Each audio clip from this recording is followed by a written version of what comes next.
who work on the Hill, and they said it's just so unusual to see. Normally these conventions are huge crowds, a lot of meeting in person and feeding off the energy in front of you.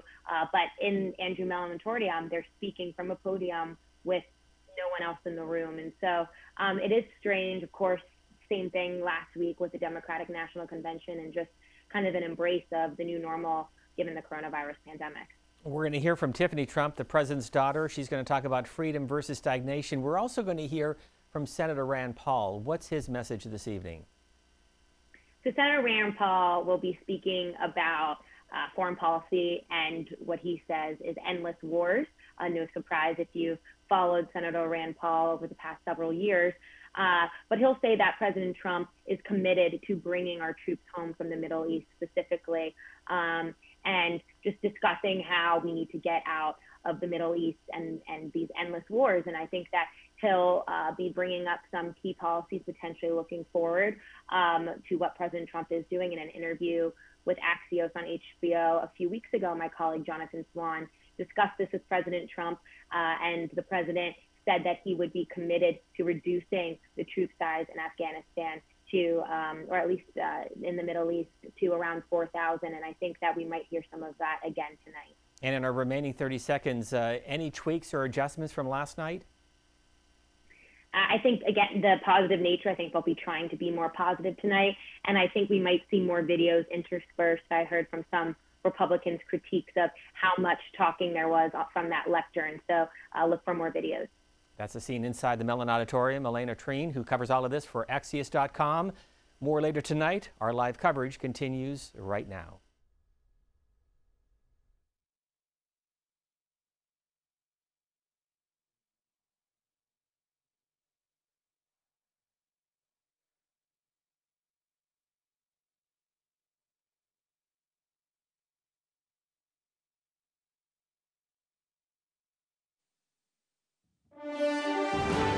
We hold these truths to be self-evident, that all men are created equal, that they are endowed by their Creator with certain unalienable rights, that among these are life, liberty, and the pursuit of happiness. Without life, there can be no liberty. Without liberty, there is no happiness. Without equality, there is no opportunity.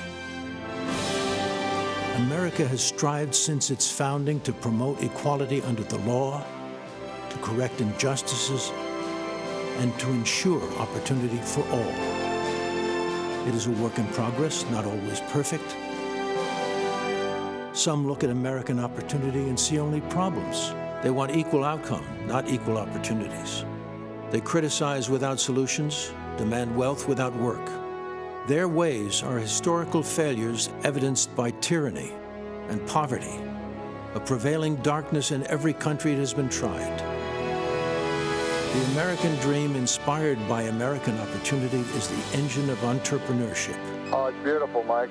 The inspiration to the greatest inventions, the highest achievements, and establishing a quality of life second to none, providing jobs, creating futures, fulfilling dreams. In America, opportunity preserves individual freedom. It leads to exceptionalism. It's a bright, shining light, an example for all to see.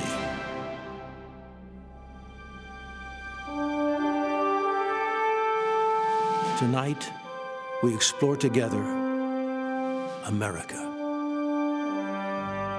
land of opportunity.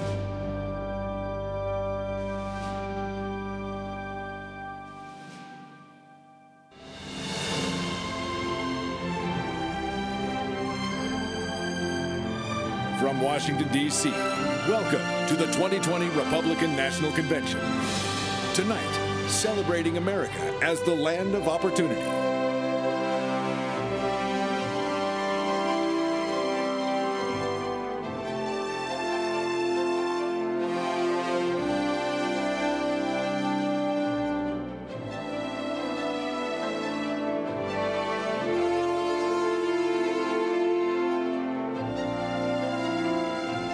I'm going to invite you to join your faith with mine and let's pray in agreement. Lord, we come before you to ask for your spirit of peace to come over hurting communities in Wisconsin tonight. We pray for healing and comfort to Jacob Blake and his family. We pray for your protection over those who put their lives in harm's way to bring safety and security to our streets. We pray that the truth and justice will be at the heart of all decisions that are made by our leaders, and that we as a people will seek reconciliation with you as we do the same with each other. Thank you, Lord, for your goodness over our lives, for your blessing over our nation, for your guiding hand over every person that calls the United States of America their home. Lord, we thank you for all that have gone before us and have sowed seeds of sacrifice for our freedom, for our prosperity, and for our peace. Those that gave their lives so that we could live and achieve the American dream. Your word declares in 2 Corinthians, where the Spirit of the Lord is, there is freedom. This country was founded by the people for their God. Liberty, freedom, equality, it's what we want in our country. Lord, we invite you into our homes, into our lives. Give us revelation that will overthrow any enemies that stand against us so that we will be victorious in this next season. We need you. Let your kingdom come. Let your will be done on earth as it is in heaven. We surrender to your plans and purpose for our lives. We ask, bring heaven down to earth over every person here and all those watching today. As we move into this next chapter in our journey to greatness, we ask for your presence to be with us. Lead us, Lord. Give us strategies from heaven. I decree the words of Isaiah 11:2 over our president, vice president, and all government authorities from every state in our nation.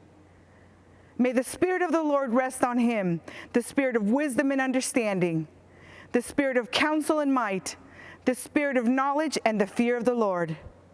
I release a blessing over every person and every home. Lord, release health, healing, peace, strength, and courage. Let us stand together in unity as we embrace another chapter on our journey to greatness. I decree and declare, America, the best is yet to come. And I ask all this in the name of Jesus. Amen. I pledge allegiance to the flag of the United States of America and to the republic for which it stands, one nation, under God, indivisible, with liberty and justice for all.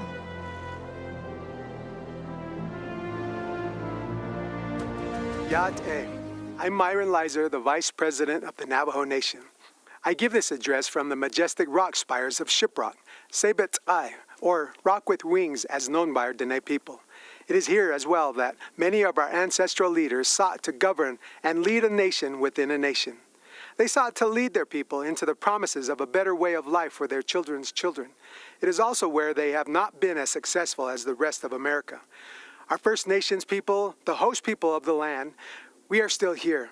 Our Creator placed us here and knew for such a time as this, we would have an opportunity for an appeal to heaven. You see, our people have never been invited into the American dream. We, for years, fought congressional battles with past congressmen and senators that were part of a broken system that ignored us. That is, until President Trump took office. President Trump delivered the largest financial funding package ever to Indian country. The $8 billion in CARES Act funding to Indian country was a great start in alleviating the devastating effects that the COVID-19 pandemic has inflicted on our Indian tribes. The Navajo Nation once led the nation in per capita positive cases because of the health disparities that previous administrations failed to improve. Whenever we meet with President Trump, he has always made it a priority to repair the relationship with our federal family. Recently, President Trump signed the first ever presidential proclamation officially recognizing missing and murdered American Indians and Alaska Natives. He established a task force called Operation Lady Justice to address the problem. The president also provided $273 million to improve public safety and support victims of crime in the Native American community. As a result, a cold case office was recently opened on the Gila River Indian community. The president has reactivated the White House Council on Native American Affairs to promote economic development and rural prosperity in Indian country. President Trump also strengthened the Supreme Court by nominating strong conservative judges like Neil Gorsuch, who supports Native American rights. Thank you for the opportunity to be here tonight. I'm excited to endorse President Trump's re-election. And Mr. President, we look forward to hosting you very soon. Come visit our land we call Denetra. Akia, thank you very much. I had always had this unshakable sense that I know that life has to be more than what it was I've been living. I caught my very first felony conviction at 16 years old, and that type of behavior had led me into more and more arrests, getting in trouble until the age of 37 years old. I was arrested for a string of bank robberies. And based off of my criminal history, there is a potential that a federal judge can sentence me up to 23 years in a maximum security United States federal penitentiary. And in that moment, I played a let's make a deal with God. And I asked God to climb into the robe of that judge. Whether it's 10 years or 50 years, I'm going to invest the rest of my life serving you. And I stood before that federal judge. Judge Mahan took his glasses off, leaned back and said, I don't know why I'm going to do this. But he said, I'm not going to give you what you deserve. Then he gave me a lesser sentence. And as I laid on that stainless steel cell, shackled by my hands and my feet, I heard God utter into my spirit, my son, I honored what you asked me to do. He said, never forget the promise that you made to me. And ever since that day, I got up off that floor and my life went in a 180-degree turn in the other direction. When John got that sentence, I just shook my head. I said, wow, John, you are destined for bigger things than prison. My name is Richard Beasley. I was an FBI special agent for about 25 and a half years. It was something about his demeanor when he walked into that room. I had this feeling like everything is going to be okay. Then when he got out, he gave me a call and says, hey, Rich, let's have lunch. So I met him at the McDonald's, and he's got a Bible with him. I've seen that before where guys have used a Bible as a prop. It took me about 30 seconds to understand that this was not a prop with John. He was a changed guy from the man that I arrested, several years before. When I saw the way that he treated me fairly, I saw the man behind his suit. I started thinking, man, if that worked for me with this law enforcement officer, how can I multiply that and get more law enforcement officers involved so that we can impact this on a larger scale?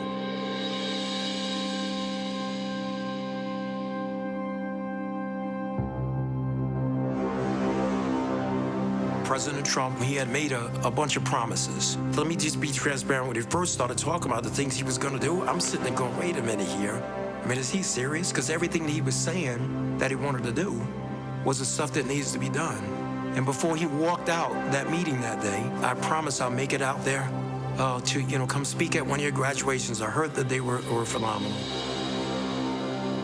When he stood there in that graduation and he went out of his way to shake the hand of every one of those 29 graduates, set them on a whole nother vista of life because they had the office of the President of the United States. The promises that he made was promises that he kept.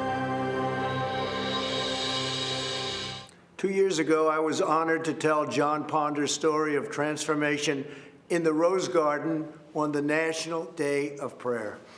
Today, I'm thrilled to welcome him back to the White House. John's life is a beautiful testament to the power of redemption. John grew up without his father.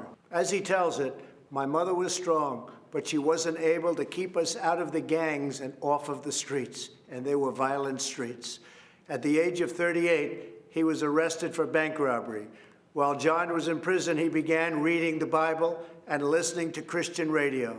One day he heard Reverend Billy Graham on the radio proclaim, "Jesus wants to be Lord of your life." On that day, John dedicated his life to Christ. He spent the rest of his time in prison studying the Bible. When he was released, he heard a knock at his door. It was the officer who put him in jail, FBI Special Agent Richard Beasley, who said, "I want you to know that I've been praying for you." Now, Richard and John are best friends, and we are grateful that Richard is here with us today. In the last 10 years since John was released, he has created one of the most successful reentry programs, Hope for Prisoners in Las Vegas. I was glad to speak there earlier this year. As John says, Hope for Prisoners is a movement that began as a dream in a tiny prison cell and is now making a difference in the lives of thousands, truly bringing hope that there is an opportunity and a community that is waiting and willing to offer them a second chance. John, we honor your devotion to showing returning citizens that they are not forgotten. We believe that each person is made by God for a purpose. I will continue to give all Americans, including former inmates, the best chance to build a new life and achieve their own American dream, and a great American dream it is. Now I'd like to ask John and Richard to say a few words. I can't tell you how grateful I am to have the opportunity to speak here today. Not so long ago, my life was running from the police, fearing the police, and avoiding the police. Not because of anything that the police had done to me personally, but due to the animosity I had allowed to grow inside of me, making me believe that they were my enemy. But today, praise God, I am filled with hope, a proud American citizen who has been given a second chance. My transformation began in a prison cell where I found myself a 3-time convicted felon facing yet another sentence. I gave my life to Jesus and made him a promise that I would spend the rest of my days helping others like me. My first help and support came from the unlikeliest of places, the FBI agent who arrested me, Richard Beasley. He is now a dear friend and has been a source of encouragement to me throughout my entire journey. I am grateful for the men and women of the Las Vegas Metropolitan Police Department who volunteer their time to people who are returning to our local community after incarceration. These are the real-life heroes who put their lives on the line every day, armed with the promise that they made to protect and to serve, have made a tremendous impact in the lives of men and women reintegrating back into our society.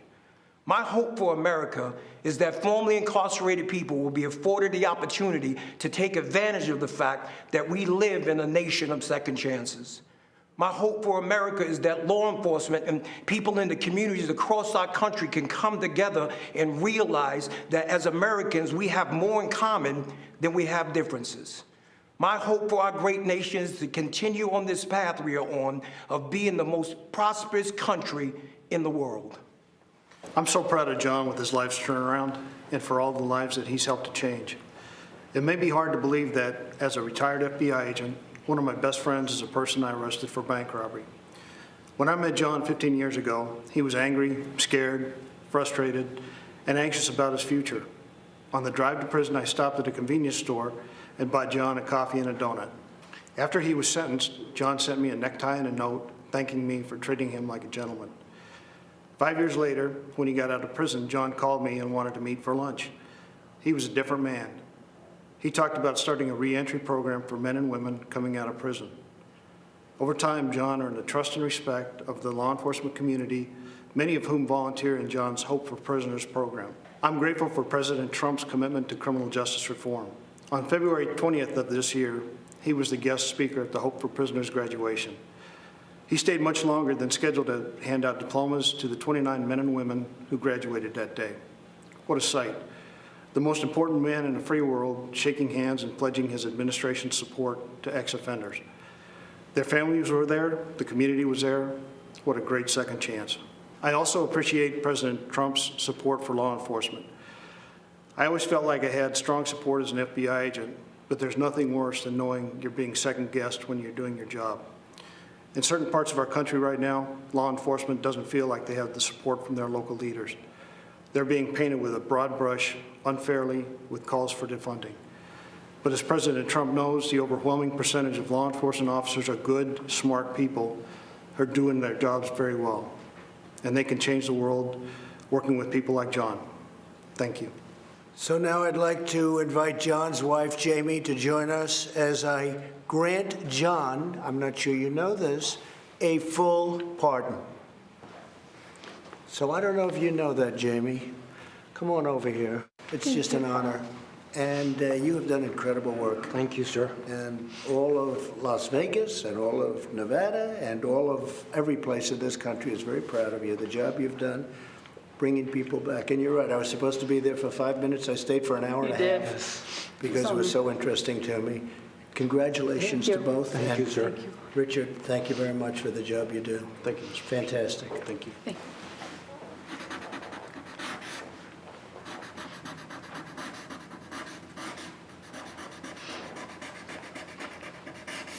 Okay.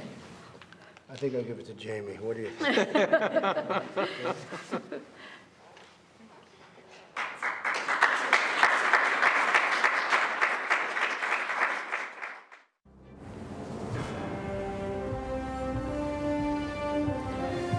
Good evening. I'm Senator Rand Paul from Kentucky. Donald Trump and I met many years ago, before he was running for anything. When I first met him, I recall being struck by how down-to-earth he was. He seemed like just a normal guy. Okay, a normal guy with his own plane and helicopter, but who's counting? I was planning a medical mission trip to Guatemala to perform charity eye surgeries, and we needed money to fund the trip. Donald Trump offered to help and immediately came through for us. Not only did he support my medical mission to Guatemala, but he also contributed to another mission trip to Haiti a year later. We performed hundreds of cataract surgeries in both countries. Nothing is more amazing than removing the bandages from a person's eyes and watching them as they see their loved ones again. Donald Trump helped me make that happen. A few years later, we were opponents, both running for president, and we all know how that turned out. But I'm proud of the job Donald Trump has done as president. I don't always agree with him, but our occasional policy differences are far outweighed by our significant agreements. But more important than simple agreement is accomplishment. President Trump gets things done. When some in Congress wanted a so-called revenue-neutral tax plan, Donald Trump and I worked together to make sure that it was a true tax cut. I brought President Trump an idea for better, less expensive health insurance called association health plans. Donald Trump overturned years of red tape and bureaucrats, and he made it happen. While others talked about criminal justice reform, President Trump actually signed the First Step Act, the first real reform in a generation, and one that sought to undo the harm that others, like Joe Biden, have done. For those of us who lament the Biden crime bill that locked up a generation of young black men, remember that Biden bragged about a bill that still wreaks havoc among people of color. I'm supporting President Trump because he believes, as I do, that a strong America cannot fight endless wars. We must not continue to leave our blood and treasure in Middle East quagmires. I flew with him to Dover Air Force Base to honor 2 soldiers whose remains were coming home from Afghanistan. I'll never forget that evening. I can tell you the president not only felt the pain of these families, but that the president is committed to ending this war. President Trump is the first president in a generation to seek to end war rather than start one. He intends to end the war in Afghanistan. He is bringing our men and women home. Madison once wrote, "No nation can preserve its freedom in the midst of continuous warfare."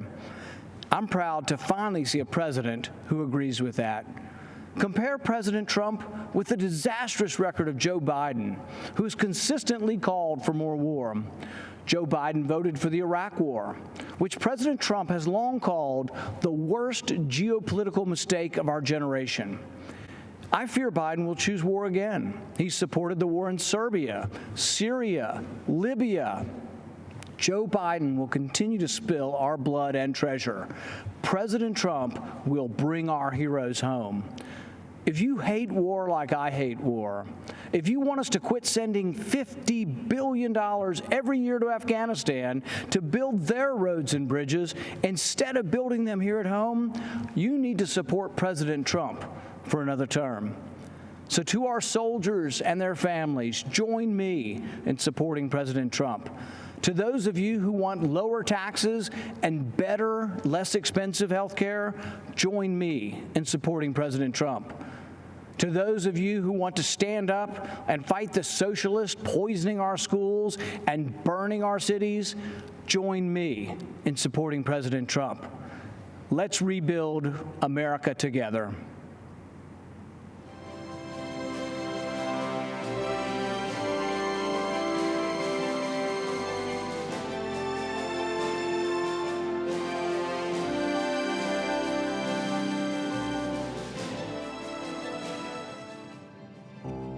What I would call your everyday man, the forgotten man or woman, the people that wake up every morning, go to work, do their job, come home to their kids and families, and are faithful and consistent, the people that have built America. There are people in our country that have been forgotten, that are hard workers. We do not hold signs. We are not on street corners. We are waking up at the crack of dawn, working and earning our living. But every single day, men and women from across this country are affecting people in positive ways. Real people that work hard every day, and they just want to earn a good living and enjoy life. And he really knows them, understands them. It's clear he has been on the job site, interacting with people from all backgrounds. I've never had someone care so much about making sure people have some job security. The president's job is to protect us, keep us safe, and help make our life better and the opportunity to pursue the American dream. That's what Donald Trump is doing. As a cattle rancher and a farmer, I do feel that we are not forgotten with this administration. We have hope for preserving our industry. My hope is that we lift the regulations that have stripped away the working class Americans' ability to do what they innately know how to do best. I feel like Trump is definitely pushing more for the steel mills, the fishermen, just us making our own products and bringing everything in. He's pushing so hard, and I see it truly coming alive. I do feel that President Trump has the interests of all those Americans tied together. I really do.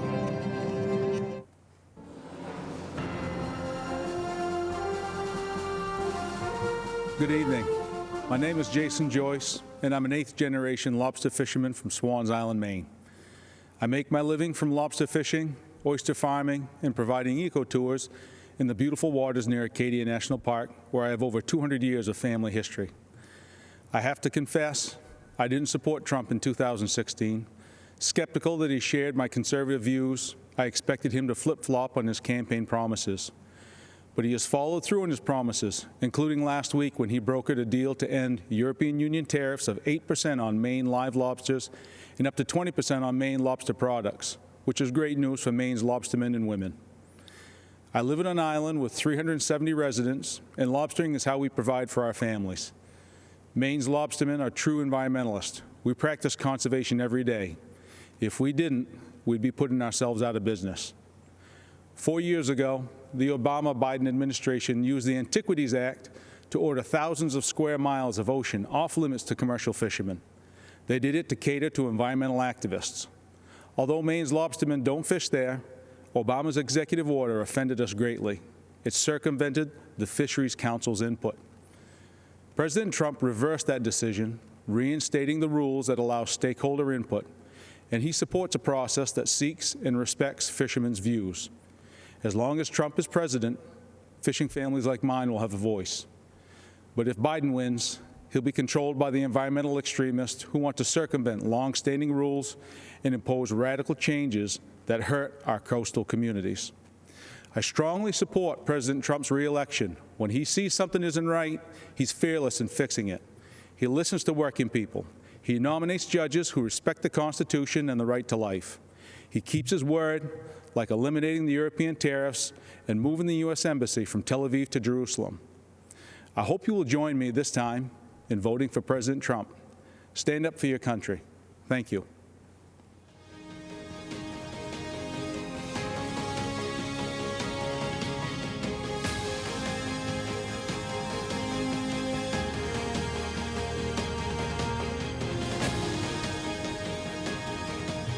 Good evening. My name is Chris Peterson. My husband Gary, our family, and I milk 1,000 cows on a dairy farm in Grantsburg, Wisconsin, a small middle American town. Truth be told, until I married my cute farmer from Grantsburg a long time ago, I was a city slicker from Minneapolis, which is about 70 miles south of us. Donald Trump became president in the middle of the Great Depression for dairy farmers in Wisconsin. In 2016, prices were horrible, and longtime generational farms across the nation were going out of business. In 2017, our 120-year-old barn, which served as our milking center, caught fire and burned to the ground. Our cows were spared, but because they needed to be milked 3 times a day, farmers, friends, and complete strangers from all over northern Wisconsin helped haul them to other farms where they stayed until we could rebuild.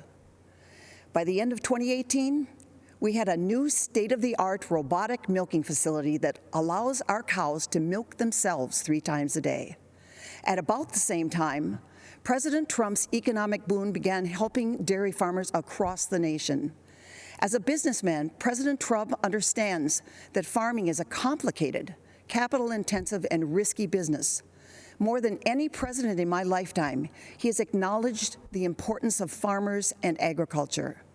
That support and focus on negotiating new trade deals gave us the confidence to rebuild our barn and dairy operation. Business was booming again, and business boomed right until the COVID-19 shutdown in March.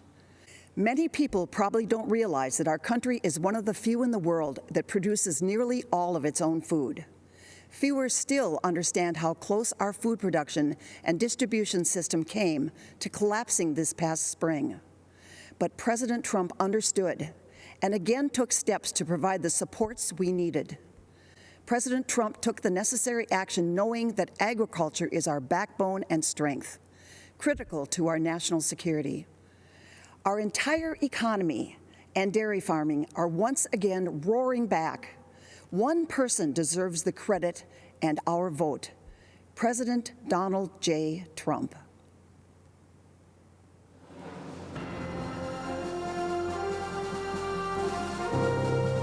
What was happening prior to President Trump, you had businesses that were overregulated, not a friendly environment at all to start a company. My family stopped ranching about 7 years ago. The regulations became so overbearing that the ranch was slowly sold off. I lost businesses because of this regulation. The factories in our town closed. The businesses in our towns have shut. It got to the point finally that middle America needed help. President Trump came in and was able to shed light on an area that had been so long left behind.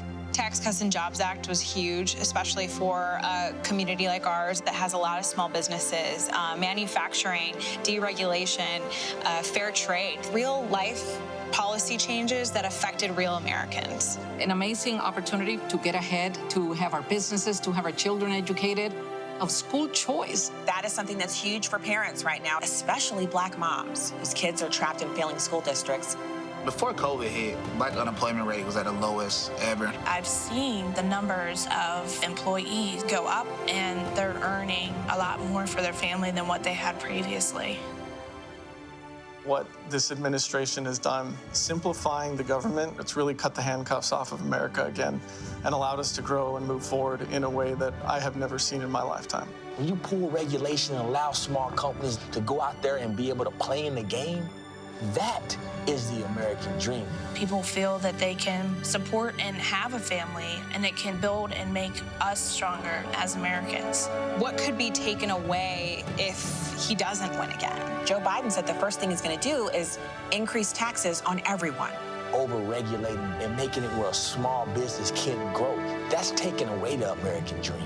I think with the upcoming election, people just need to think about what is better for them and their family.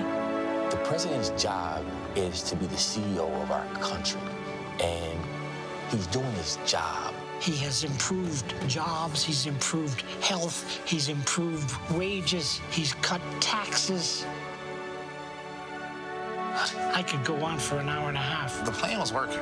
Everybody had a job, making money, spending money, boom, bada bang, boop, we good. My kids are gonna look up to me and say, you are the best mom for working, raising us. It's just tremendous what I could do, I guess.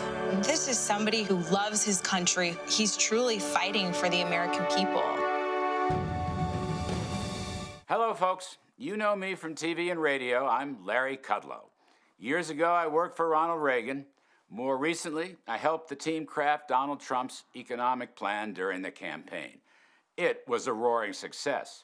Inheriting a stagnant economy on the front end of recession, the program of tax cuts, historic rollback of onerous regulations that crippled small business, unleashing energy to become the world's #1 producer, and free, fair, and reciprocal trade deals to bolster manufacturing, agriculture, technology, and other sectors.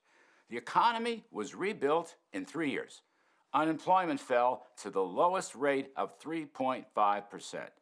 Blue collars, African Americans, Hispanics, women, all groups benefited enormously. Everyone was better off.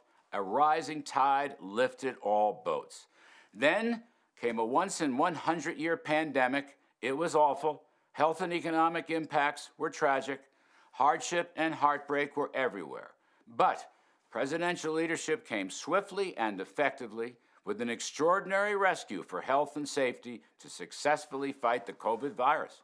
A great bipartisan rescue also saved the economy. Right now, our economic health is coming back. With emergency spending and tax cuts, Americans are going back to work. There's a housing boom, there's an auto boom, a manufacturing boom, a consumer spending boom. Stocks are in record territory. A V-shaped recovery is pointing to better than 20% growth in the second half of this year. Now, looking ahead, more tax cuts and regulatory rollback will be in store. Payroll tax cuts for higher wages, income tax cuts for the middle class, capital gains tax cuts for investment, productivity, and jobs. Much more regulatory relief for small businesses. In economic terms, folks, this is no time for a $4 trillion tax hike. Coming out of the deep pandemic, who in their right mind would pick the pockets of taxpayers and drain money from their wallets and purses? Look, our economic choice is very clear. Do you want economic health, prosperity, opportunity, and optimism? Or do you want to turn back to the dark days of stagnation, recession, and pessimism? I believe there can't be better economic policies than we've had in recent years. So I say, stay with them. Thank you.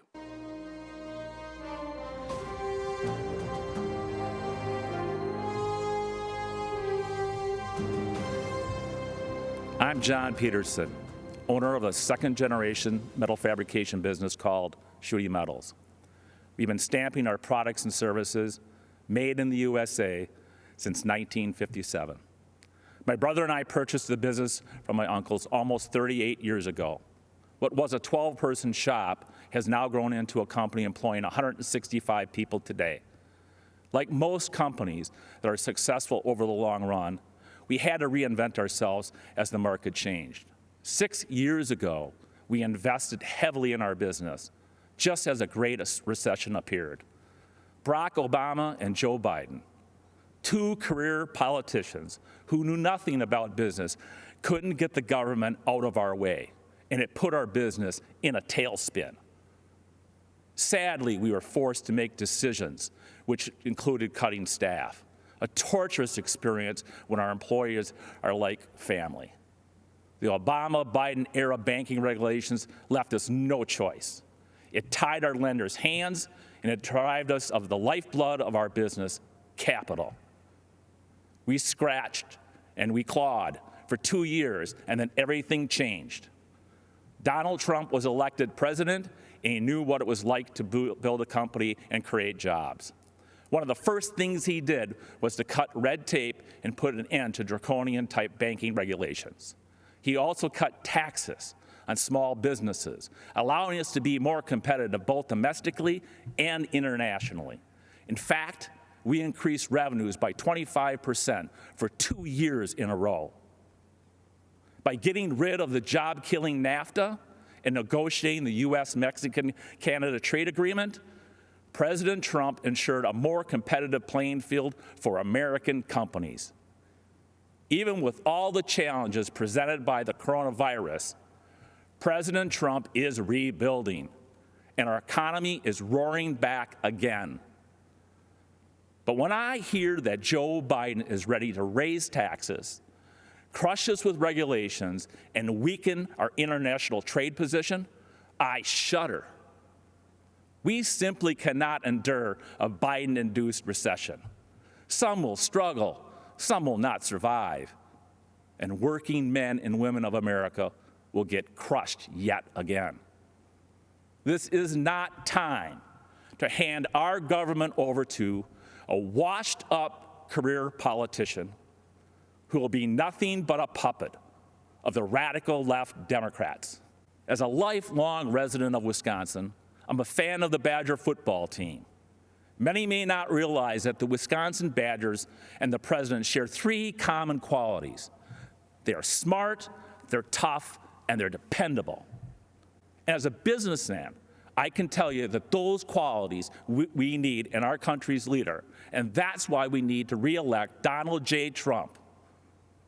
Thank you, and God bless America.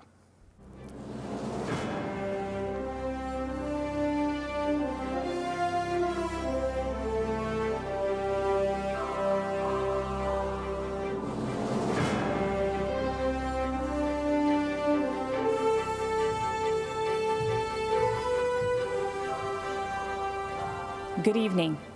I'm CISSIE Lynch, and I'm honored to speak to you tonight about something that is so important to all of us, our faith. As Americans, we know the first line of the First Amendment protects our freedom of religion. But what we often forget, the actual words are free exercise of religion. That means living out our faith in our daily lives, in our schools, in our jobs, and yes, even in the public square. Our founders did not envision a quiet, hidden faith. They fought to ensure that the voices of faith were always welcomed, not silenced, not bullied. But during the Obama-Biden administration, these freedoms were under attack. Democrats tried to make faith organizations pay for abortion-inducing drugs. Democrats tried to force adoption agencies to violate their deeply held beliefs. Democrats pressured schools to allow boys to compete in girls' sports and use girls' locker rooms. Those are the facts. But then, we, the people, elected Donald Trump. People of faith suddenly had a fierce advocate in the White House. He appointed judges who respect the First Amendment. He supported religious beliefs in court. He ensured religious ministries would not be forced to violate their beliefs. He withdrew the policies that placed our little girls at risk. And on the world stage, President Trump became the first president to talk about the importance of religious freedom at the United Nations, giving hope to people of faith around the world. In America, we have not yet experienced physical persecution, even though the left has tried to silence us. Even during the pandemic, we saw how quickly life can change. Some Democratic leaders tried to ban church services, while marijuana shops and abortion clinics were declared essential. But you know what truly is essential? our right to worship freely and live our faith in every aspect of life. The Biden-Harris vision for America leaves no room for people of faith. Whether you're a baker, a florist, or a football coach, they will force the choice between being obedient to God or to Caesar, because the radical left's God is government power. So in the words of my grandfather, Billy Graham, let us stand for political freedom, moral freedom, religious freedom, and the rights of all Americans, and let's never give in to those who would attempt to take it from us. Tonight, I'm proudly standing in that public square, and I hope and pray you will join me in voting to re-elect President Trump. I am Bob Vasilevich, Mayor of Eveleth, a small town in the Iron Range of Minnesota. My father and grandfather earned their livings mining the raw materials that made the steel that built America. This election is a make or break for workers who are carrying on the legacy of men like them. Since the Iron Range economy is vulnerable to economic trends and to foreign trade, we have always needed a strong voice in Washington. We looked to Democrats to fill that void for many years because we actually thought they cared about our welfare. Not anymore. The radical environmental movement has dragged the Democratic Party so far to the left they can no longer claim to be advocates of the working man. This is hard for me to say because I am a lifelong Democrat. But for far too long, members of both parties allowed our country to be ripped off by our trading partners, especially China, who dumped steel into our markets and slapped tariffs on our products. And what did so-called leaders like Joe Biden do? Nothing. The human cost has been devastating. We lost thousands of jobs. We lost a generation of young people who had to leave the Iron Range to find a livelihood. And worst of all, we lost hope. Then something unexpected happened. A straight-talking New Yorker burst onto the scene, promising to stand up to China and the rest of the world on behalf of the American worker. 4 years later, the Iron Range is roaring back to life, and we have one man to thank, President Donald Trump. He made good on his promises by cutting our taxes, rolling back senseless regulations, and delivering trade deals that put America's interests first. But the fight is not over. Joe Biden has allowed radicals like AOC to craft his environmental policies. Their so-called Green New Deal is a job-killing disgrace dreamt up by people who don't live in the real world. But Biden is too weak, too scared, and too sleepy to stand up to the radical left. He has been doing nothing in Washington for 47 years. Why would year 48 be any different? President Trump won't back down to anybody. He delivered the best economy in our history, and he will do it again for all of us. The Iron Range's economic future and survival is at stake, and so is America's. We know we can count on President Trump to fight for us and win. Let's make sure he wins on November 3rd. God bless America.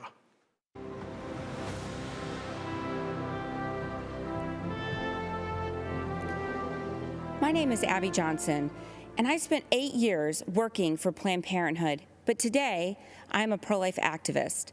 When I was in college, Planned Parenthood approached me at a volunteer fair.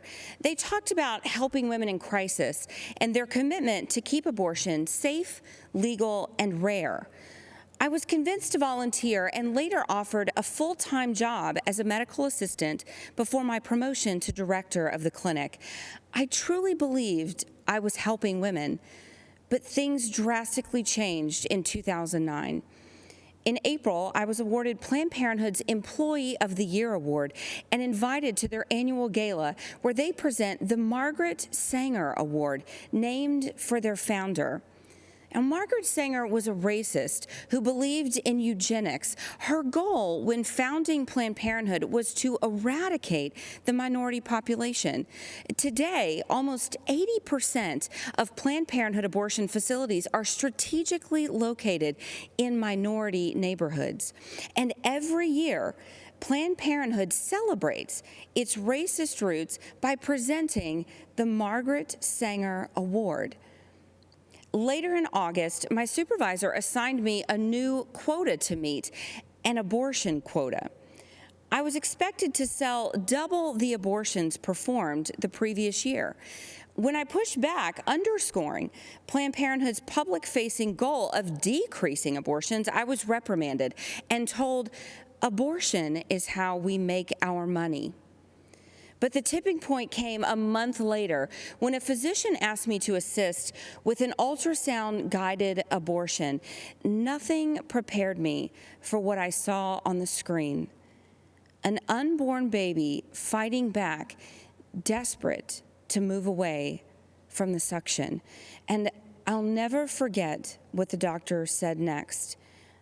"Beam me up, Scotty." The last thing I saw was a spine twirling around in the mother's womb before succumbing to the force of the suction. On October 6th, I left the clinic, looking back only to remember why I now advocate so passionately for life. I founded and currently run And Then There Were None, a nonprofit organization that's helped nearly 600 abortion workers transition out of the industry. For most people who consider themselves pro-life, abortion is abstract. They can't even conceive of the barbarity. They don't know about the products of conception room and abortion clinics where infant corpses are pieced back together to ensure nothing remains in the mother's wombs, or that we joked and called it the pieces of children room. You see, for me, abortion is real. I know what it sounds like. I know what abortion smells like. Did you know abortion even had a smell? I've been the perpetrator to these babies, to these women, and I now support President Trump because he has done more for the unborn than any other president. During his first month in office, he banned federal funds for global health groups that promote abortion. That same year, he overturned an Obama-Biden rule that allowed government subsidy of abortion. He appointed a record number of pro-life judges, including 2 Supreme Court justices, and importantly, he announced a new rule protecting the rights of healthcare workers objecting to abortion, many of whom I work with every day. Life is a core tenet of who we are as Americans. And this election is a choice between 2 radical anti-life activists and the most pro-life president we have ever had. That's something that should compel you to action.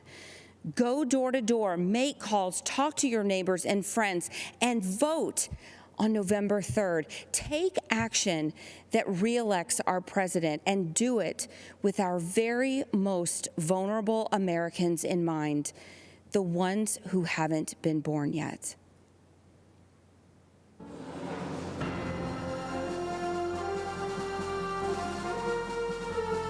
It began as a class trip to join thousands for the annual March for Life. These Catholic young men traveled from Kentucky to stand up for what they believed in. But what happened was something very different. Crackers with Make America Great hat on. You little dirty crackers, your day coming. Young Klansmen. Look at that Make America Great Again hat. Social media, the news, and even celebrities launched a campaign of persecution that was completely false against a boy in a Make America Great Again hat. The MAGA hat carries a certain connotation that provokes a conditioned reaction. I blame that kid. What a little crap. Everyone that sees that smug look wants to punch that kid. Nicholas Sandman received death threats, and his school was forced to close. Tonight, Nicholas tells his story. Good evening, everyone. My name is Nick Sandman, and I'm the teenager who was defamed by the media after an encounter with a group of protesters on the steps of the Lincoln Memorial last year. Before I begin, I'd like to thank President Trump for the opportunity to share some of my story and why it matters so much to this November's election. In 2019, I attended the March for Life in Washington, D.C., where I demonstrated in defense of the unborn. Later that day, I bought a Make America Great Again hat because our president, Donald Trump, has distinguished himself as one of the most pro-life presidents in the history of our country, and I wanted to express my support for him too. Looking back now, How could I possibly imagine that the simple act of putting on that red hat would unleash hate from the left and make myself the target of network and cable news networks nationwide? Being from Kentucky, the birthplace of Abraham Lincoln, my classmates and I visited the Lincoln Memorial. I found myself face to face with Nathan Phillips and other professional protesters looking to turn me into the latest poster child showing why Trump is bad, while the media portrayed me as an aggressor with a relentless smirk on my face. In reality, the video confirms I was standing with my hands behind my back and an awkward smile on my face that hid two thoughts. One, don't do anything that might further agitate the man banging a drum in my face. And two, I was trying to follow a family friend's advice, never to do anything to embarrass your family, your school, or your community. Before I knew what was happening, it was over. One of Mr. Phillips' fellow agitators yelled out, "We got him. It's all right here on video. And we won, Grandpa." What I thought was a strange encounter quickly developed into a major news story, complete with video footage. My life changed forever in that one moment. The full war machine of the mainstream media revved up into attack mode.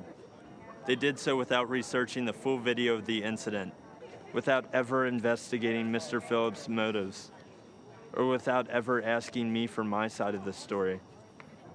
And do you know why? Because the truth was not important. Advancing their anti-Christian, anti-conservative, anti-Donald Trump narrative was all that mattered. And if advancing their narrative ruined the reputation and future of a teenager from Covington, Kentucky, well, so be it. That would teach him not to wear a MAGA hat. I learned what was happening to me had a name. It was called being canceled, as in annulled, as in revoked, as in made void. Canceled is what's happening to people around this country who refuse to be silenced by the far left. Many are being fired, humiliated, or even threatened. And often, the media is a willing participant. But I would not be canceled. I fought back hard to expose the media for what they did to me, and I won a personal victory.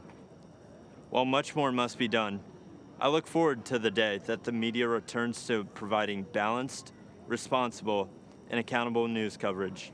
I know President Trump hopes for that too. And I know you'll agree with me when we say that no one in this country has been a victim of unfair media coverage more than President Donald Trump. In November, I believe this country must unite around a president who calls the media out and refuses to allow them to create a narrative instead of reporting the facts. I believe we must join a president who will challenge the media to return to objective journalism. And together, I believe we must all embrace our First Amendment rights and not hide in fear of the media or from the tech companies or from the outrage mob either. This is worth fighting for. This is worth voting for. And this is what Donald Trump stands for. Thank you all for listening to me tonight. And one more thing. Let's make America great again.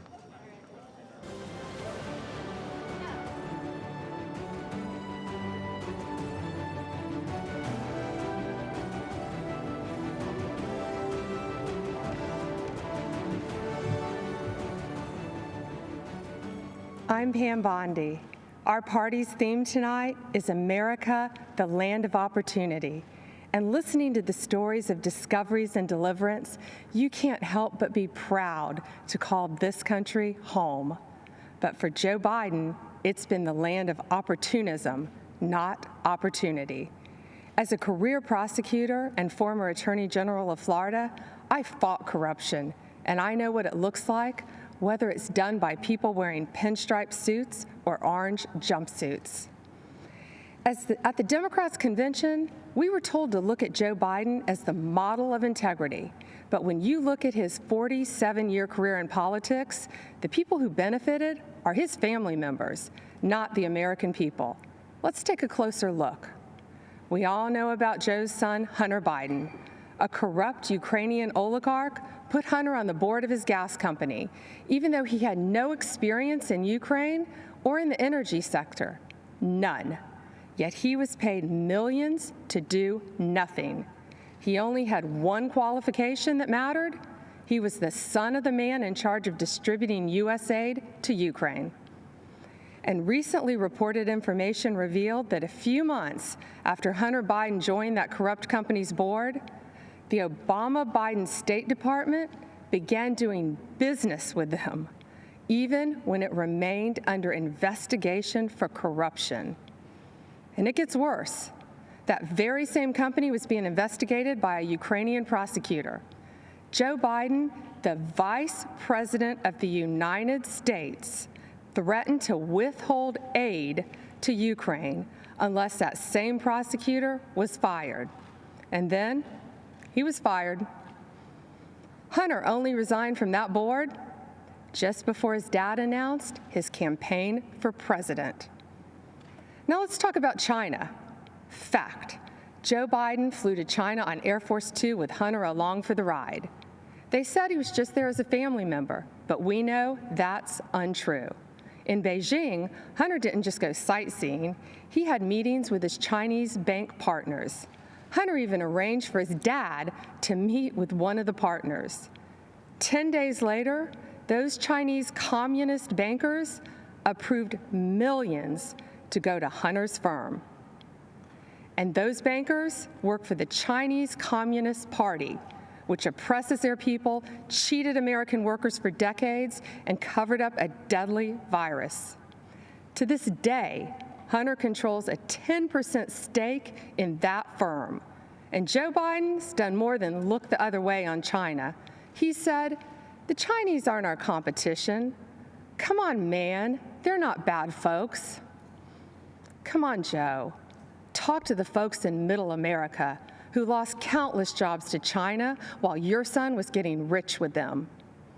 But there's more. Fact. There have been numerous press reports that have shown other close Biden family members benefited from Joe's 47-year political career. Joe Biden was point person on Iraq. The president of a construction firm met with Biden's team in the White House, and then who did they hire to build thousands of houses in Iraq? Joe Biden's close family member, who, you guessed it, had no experience in the industry and no experience in Iraq. A company official bragged that it helps to have a family member, the vice president, as partner. The family member put it more bluntly by saying, "There's a line of 747s filled with cash ready to invest." Now let's follow the money down south. Again, as reported in the press, yet another close family member of Joe's set his sights on Costa Rica and Jamaica, where millions of dollars flowed from the Obama-Biden administration in taxpayer-backed loans to projects linked to, yes, that same family member.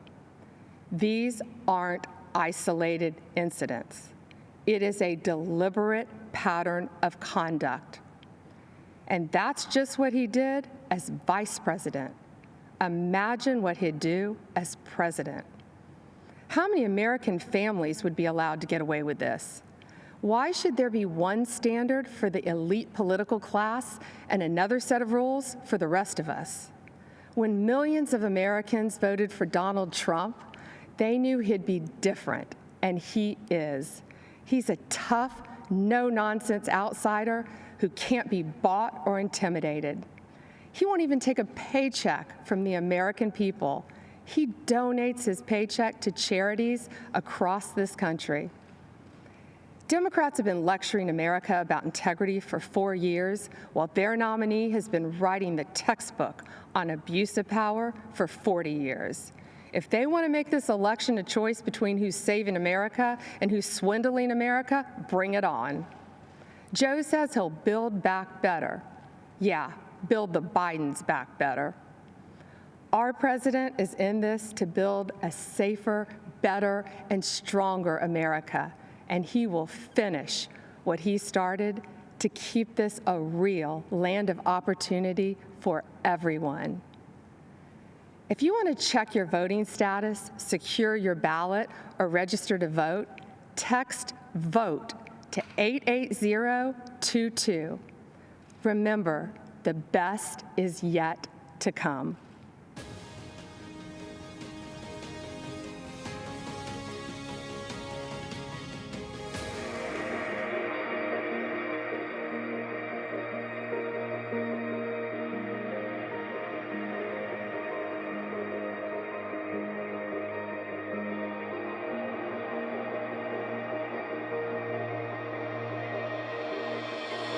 Women have played a very, very big role.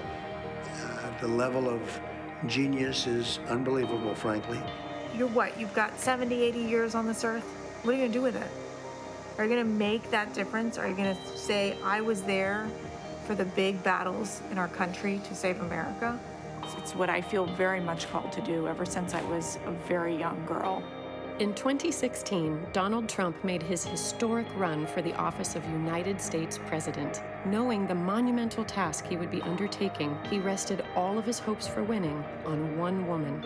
Because of that trust, he became the 45th President of the United States, and Kellyanne Conway became the first woman in U.S. history to manage a winning presidential campaign. This president has been a champion for women mostly because he speaks to them as if they can handle and tackle all issues. I don't want a job because of my gender. I want the job because I'm the best person for that position. That's it. And he respects that. And he appreciates hard work. You can't ask for anything better, especially in a boss. President Trump continues to place strong women into significant positions throughout his administration and campaign, far more than any other president in U.S. history. That he has had and does have more women on his top team than any president before, but it actually goes down to his deputy assistants, to his special assistants, to our awesome teams throughout the West Wing. And when he called me and said, I want you to represent my entire campaign, I became the first Black woman to represent a Republican presidential campaign, winning presidential campaign in United States history. Throughout his career, Trump has always touted family first as a core value. He shows this especially with his choices of press secretaries, choosing Sarah Sanders, the first mother to become a press secretary, Stephanie Grisham, the first single mother to serve as press secretary, and Kayleigh McEnany, who transitioned into the job while also transitioning into the job of mom. I have 4 children, Kellyanne Conway has 4 children, Ivanka has, I think between all the senior staff women, we might have 75 kids. I'm not sure, we've lost count, but the importance of the work is never lost on any of us. And truly, it is those children that we are fighting for and for their future. With these capable women placed in positions of powerful influence and authority, President Trump has proven that when the stakes are highest, he is proud to entrust many of our nation's most crucial jobs to women. The number of dedicated, amazing, brilliant, relentless women that are dedicated to the country and to the president and to preserving the American dream is one of the greatest, if not the greatest things I'll ever be a part of.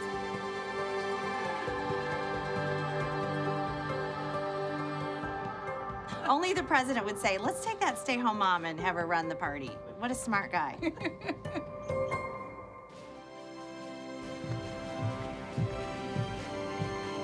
Good evening. I'm Tiffany Trump. Since speaking at the Republican Convention 4 years ago, so much has changed for the world, for our country, and for my family. Like so many students across the world, I graduated from law school during the pandemic. Our generation is unified in the facing the future in uncertain times, and many of us are considering what kind of country we want to live in. As a recent graduate, I can relate to so many of you who might be looking for a job. My father built a thriving economy once, and believe me, he will do it again. This election, I urge each and every one of you to transcend political boundaries. This is a fight for freedom versus oppression, for opportunity versus stagnation, a fight to keep America true to America. I urge you to make judgment based on results and not rhetoric. If you believe in criminal justice reform, there is only one president that passed the First Step Act, giving people a second chance, a chance at a life once again. And if you believe in expanding quality and affordable health care, only President Trump, my father, signed the right to try into law the Favored Nations Clause and other actions to lower drug prices and keep Americans from getting ripped off. People must recognize that our thoughts, our opinions, and even the choice of who we are voting for may and are being manipulated and visibly coerced by the media and tech giants.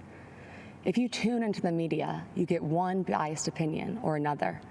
And what you share, if it does not fit into the narrative that they seek to promote, then it is either ignored or deemed a lie, regardless of the truth. This manipulation of what information we receive impedes our freedoms. Rather than allowing Americans the right to form our own beliefs, this misinformation system keeps people mentally enslaved to the ideas they deem correct. This has fostered unnecessary fear and divisiveness amongst us. Why are so many in media and technology, and even in our own government, so invested in promoting a biased and fabricated view? Ask yourselves, why are we prevented from seeing certain information? Why is one viewpoint promoted while others are hidden? The answer is control, because division and controversy breed profit. But what are the consequences when only one side of the story gets out, or when only one viewpoint is acceptable? For our education system, it meant sacrificing civil debate by creating an atmosphere where students with contrary opinions are too afraid to speak. Many students find themselves suppressing their beliefs to fit into what the acceptable groupthink is. In short, our nation suffers by inhibiting our diversity of thought and inclusion of ideas. Working together, outside of our political comfort zones, will accomplish so much more. Some cynical politicians do not seem to believe in the miracle of America. Well, I do. As Maximo Alvarez said so eloquently last night, if freedom is lost in this country, there is nowhere else to go. Having hope is not weakness, and believing in miracles is a gift from God. So tonight, I want to tell you the uncensored truth of what we believe in. We believe in equality of opportunity. We believe in freedom of thought and expression. Think what you want. Seek out the truth. Learn from those with different opinions, and then freely make your voice heard to the world. We believe in school choice because a child's zip code in America should not determine their future. We believe in freedom of religion for all faiths, and we believe in the American spirit, a country founded on ideas, not identity, a country where our differences are embraced, and the only country where the word dream has been attached to it. Because in America, your life is yours to chart.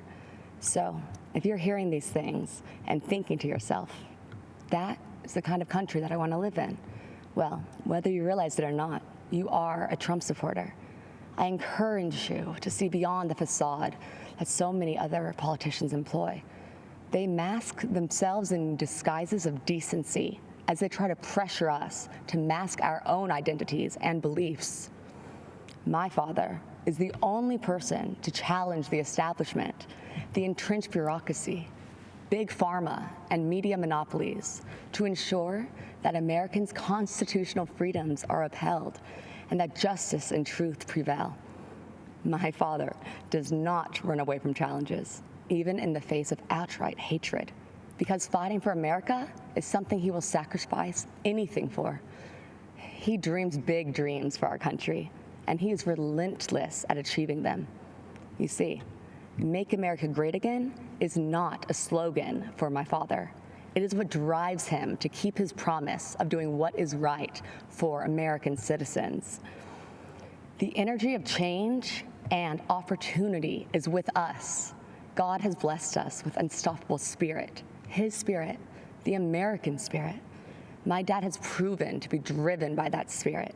He has demonstrated his faith and his uncompromising heart and actions. My father has made me believe that America can truly be great again. If you care about living your life without restraints, about rebelling against those who would suppress your voice and building your American dream, then the choice in this election is clear. A vote for my father, Donald J. Trump, is a vote to uphold our American ideals. Be true to yourself and stay true to the dream of America. Thank you, and God bless you all.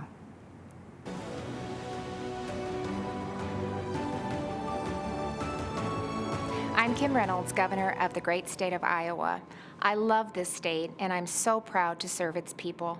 Iowa truly is a land of opportunity. It's the birthplace of the computer, it's a landmark of the financial services industry, and as so many of you already know, it's filled with farmland that feeds and fuels the world. It's also home to people who care for one another, who work hard, who love this country, and are truly grateful for the freedoms it provides. As I like to say, Iowa is one big small town. Neighbor helping neighbor is in our DNA. From the sick farmer who can't harvest his crops, to the single mom who loses her job and is struggling to get back on her feet, the town, the community, helps them get through it. But what happens when a storm rips through almost the entire state? When it's not one farmer who lost his crop, but hundreds? When it's not one neighbor who is without food, but thousands? That happened just 2 weeks ago. A storm called a derecho with hurricane-force winds of up to 140 miles per hour wiped out millions of acres of crops, left thousands without power. It destroyed homes, wrecked lives, and left devastation in its wake. It was the worst storm in our state's history. And Iowans did what you expect Iowans to do. They helped each other, they took care of each other, and they still are. But someone else had our back, our president. When the winds had finished raging and the cleanup had only begun, he showed up. Now, you might not know that because the national media didn't report it, but the Trump administration was here in full force. The day after the storm, the president called to assure me that we had the full backing of the federal government. And later that week, Vice President Pence came to Iowa to again assure us that the president and his administration were behind us. With the help of the Trump administration, we quickly received a major disaster declaration that will help Iowans get back on their feet. The president, he cut through the bureaucracy to do what needed to be done and to do it quickly. But that's not the first time President Trump showed Iowans that we can rely on him.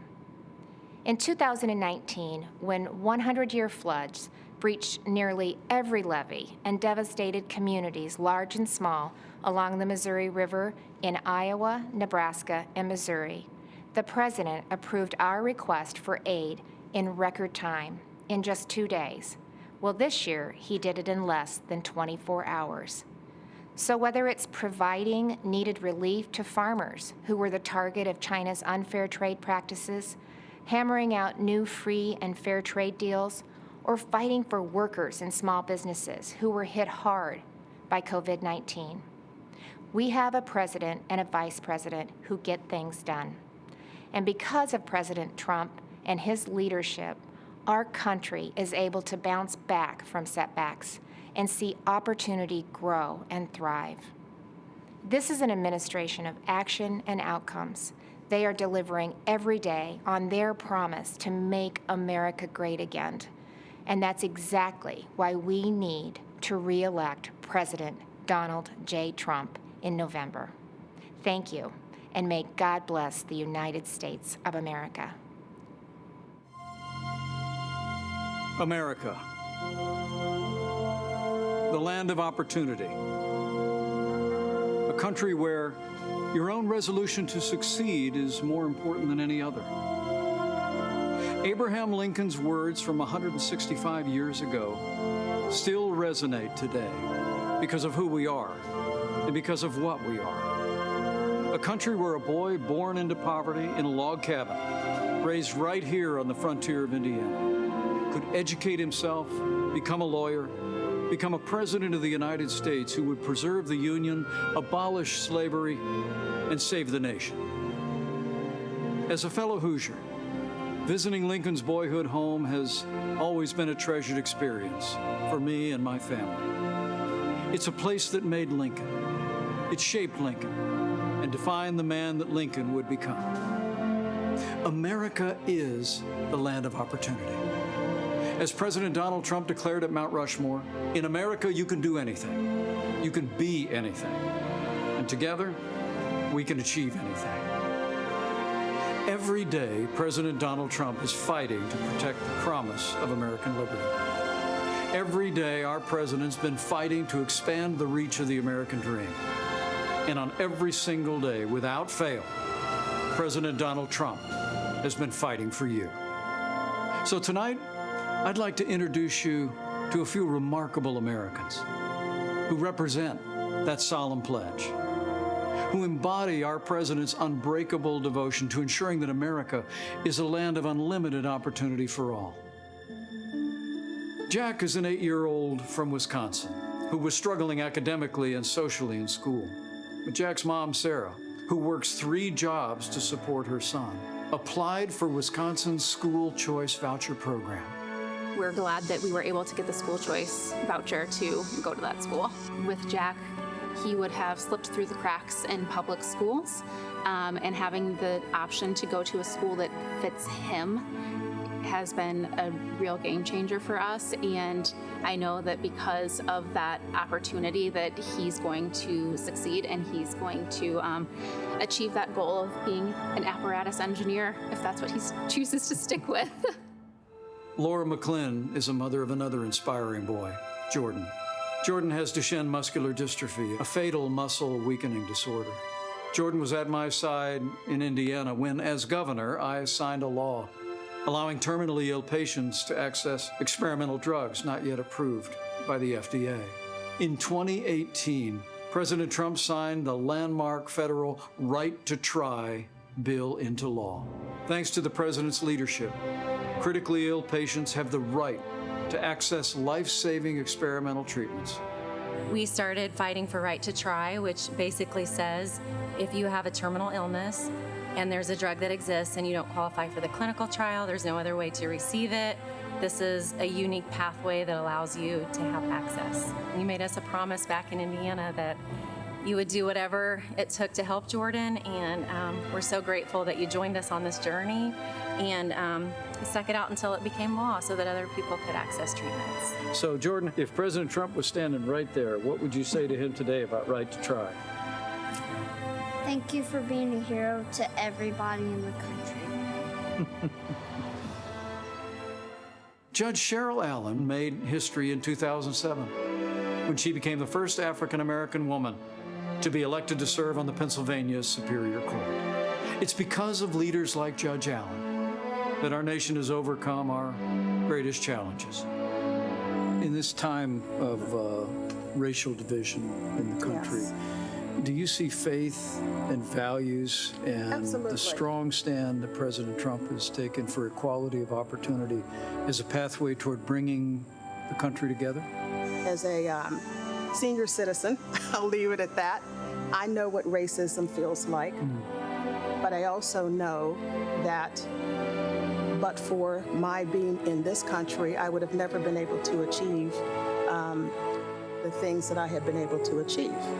There are injustices, but the way to deal with those injustices is for people to sit down across the table and talk and come up with solutions. I do believe that President Trump is committed to that.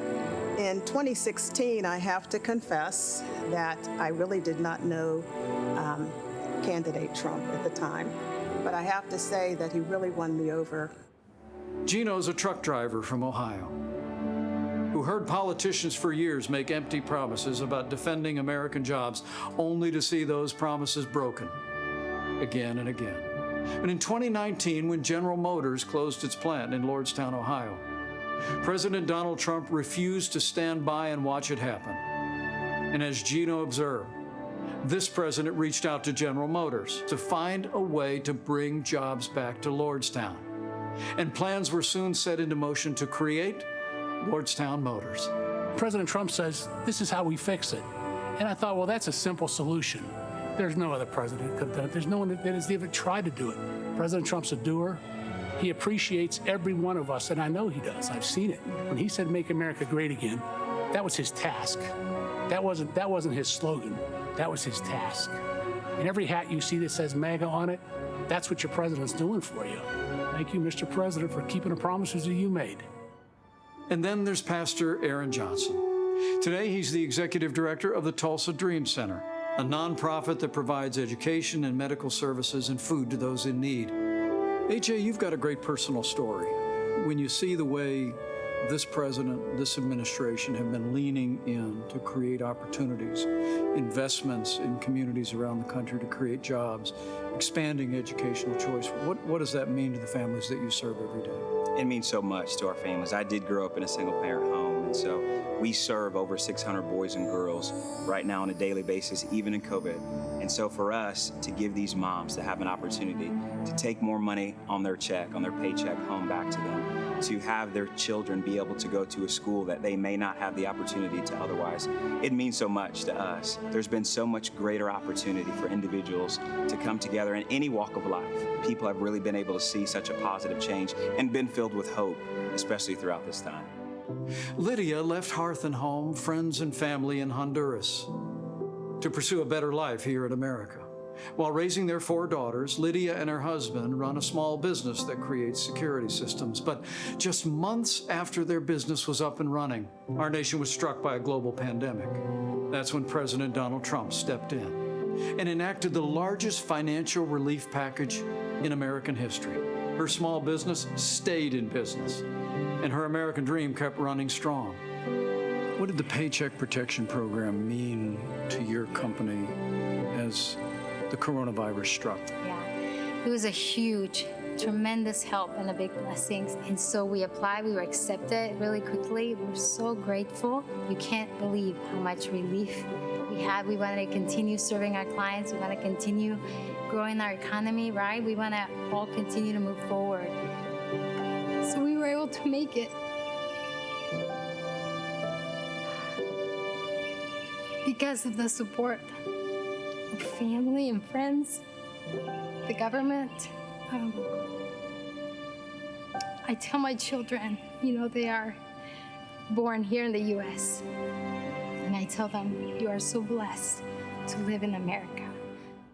Here at Abraham Lincoln's boyhood home, a young man would grow up to become the first Republican president of the United States.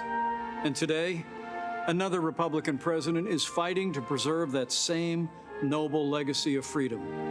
And President Donald Trump will make certain that the torch of American opportunity illuminates every city, every town, and every community in this blessed land. Hi, I'm Ryan Holitz. I'm a police officer from New Mexico. In 2017, I had an encounter that changed my life forever. I had just started my shift and responded to a call for service at a gas station. When I arrived, I saw a man and a woman sitting on a grassy slope. I recognized the telltale signs, a needle, a spoon. I knew immediately that they were preparing to inject themselves with heroin. Sadly, this is a common sight for me. I encounter the ravages of addiction every day. But nothing could prepare me for what I discovered as I approached them. The woman was very pregnant. In my shock, I asked her if she knew that she was harming her baby by doing drugs. She crumbled and burst into tears. 2 worlds collided as I knelt down beside her, a police officer and a homeless drug addict, brought together by forces outside of our control. As we talked, our humanity, distinct from our stations in life, was made abundantly clear. Her name was Crystal, and in the midst of her suffering, she confided that she loved her unborn baby. She wanted the best for her child. In that moment, I saw her the way that all of you who know and love an addict see them. As fathers, mothers, brothers, sisters, children, cousins, and friends. As human beings, full of value and dignity, but robbed of their potential by this disease. When Crystal said that she was looking for a family to adopt her baby, God showed me exactly what I had to do. Without hesitation, I told her that my family would welcome her baby through adoption. Today, our beautiful daughter Hope is a thriving 2-year-old. Crystal is fast approaching 3 years of recovery. She is a dear friend and a constant inspiration to me and others. I hold a special place in my heart for those facing opioid addiction, and that's why I'm enormously grateful to the President for his leadership in fighting this deadly enemy. Through his efforts, we're turning the tide on the crisis of addiction. President Trump declared the opioid crisis to be a public health emergency and then secured $6 billion in new federal funding to help Americans fight opioid abuse. He invested an additional $100 million to stop the opioid crisis in rural America. And in a move that strikes at the root of the problem, he implemented a safer prescribing plan aimed at reducing opioid prescriptions by over 1/3 within 3 years. This is an effort that stops addiction before it ever gains a hold in someone's life. And it's having an impact. Drug overdose deaths decreased in 2018 for the first time in 30 years. Many of the states hardest hit by the opioid crisis are seeing the largest drop in deaths. We're seeing that doctors are writing fewer prescriptions for opioid pain drugs. These are significant improvements that have a meaningful impact. I think we are fortunate, America, to have a president who cares deeply for the downtrodden and who works tirelessly to find solutions. A president who doesn't just talk about problems, but stops and helps. President Trump is the leader we've needed the last 4 years, and he is the leader we need for the next 4. You see, Donald Trump is the right president at the right time. Let's make sure he's reelected on November 3rd. I pray God's blessings on you and your family, and may God bless America.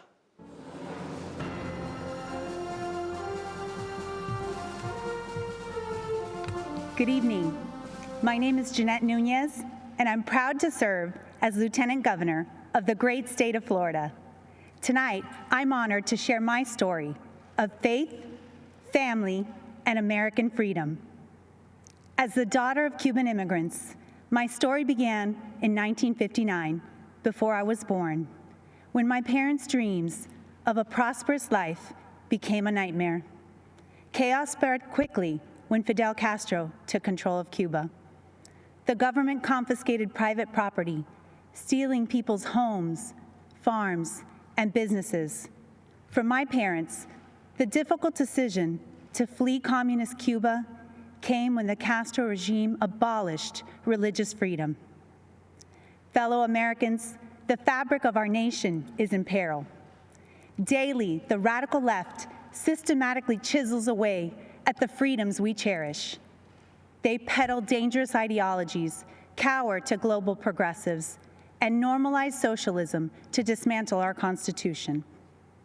Let me assure you, socialism doesn't offer opportunity. Socialism deprives. It is a falsehood that feigns promises for its masses and consistently yields only misery. President Ronald Reagan warned, if we lose freedom here, there's no place to escape to. Truer words have never been spoken. Americans have a choice. We can go down a dark road of chaos and government control, or we can choose the path of freedom and opportunity that was paved by those who sacrificed everything to preserve the American dream for future generations. I have faith that Americans will choose the right path. In 2016, our country yearned for a leader who would work tirelessly to jumpstart our economy and fight for hardworking Americans. Since day one, President Donald Trump has put America first. His pro-growth, pro-jobs agenda has ushered in historically low unemployment, record job creation, higher wages, and rising homeownership. The president is fighting to rescue American jobs and industries for places like Ohio, Pennsylvania, and Puerto Rico, jobs that were needlessly shipped overseas. He's defended our religious freedom, stood with democratic allies like Colombia, and shown unwavering resolve while confronting tyrants in countries like Venezuela, Cuba, China, and Nicaragua. Let us join our president in his vow that America will never be a socialist country. Supporting our president requires action. Join me tonight and text VOTE to 88022. We must continue to support our Commander-in-Chief, who has a bold agenda that safeguards the rights and freedoms protected under our Constitution. Today, more than ever, that means supporting our men and women in law enforcement and our heroes in uniform. It means fighting to provide the best quality education by empowering parents and preserving school choice. And it means rejecting the socialist takeover of our nation that will destroy the innovation, economic vitality, and freedoms we hold so dear. As a daughter of immigrants, a wife, a mother of 3, and the first Latina lieutenant governor in the history of the state of Florida, it is my distinct privilege to share my story, which is really your story, and the story of a nation that has opened its doors, lifted its people, and yielded success in a way only the United States of America can. Together, let's ensure 4 more years for President Donald J. Trump so that he can continue protecting our republic, and so one day, our children can proudly tell the story of what our generation did to defend the values of faith, family, and freedom. Thank you. May God bless each one of you, and may God bless the United States of America.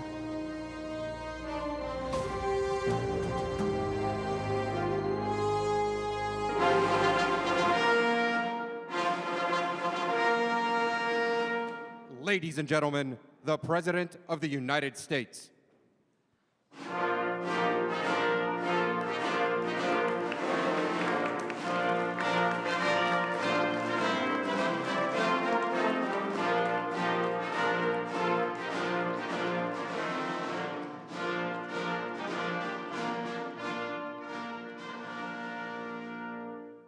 Acting Secretary Wolf, I present to you 5 candidates for naturalization representing 5 countries.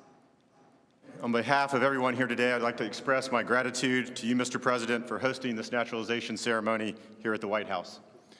To our candidates, it is my honor to administer the oath of allegiance and welcome you as our fellow citizens. Candidates for naturalization, please raise your right hand and repeat after me. I hereby declare an oath that I absolutely and entirely renounce and abjure all allegiance and fidelity to any foreign prince, potentate, state or sovereignty, of whom or which I have heretofore been a subject or citizen. That I will support and defend the Constitution and laws of the United States of America. Against all enemies, foreign and domestic. That I will bear true faith and allegiance to the same. That I will bear arms on behalf of the United States. When required by law. That I will perform. Non-combatant service. In the armed forces of the U.S. When required by law. That I will perform work. of national importance under civilian direction when required by law. And that I take this obligation freely. Without any mental reservation. Or purpose of evasion. So help me God. Congratulations, you're now citizens of the United States of America.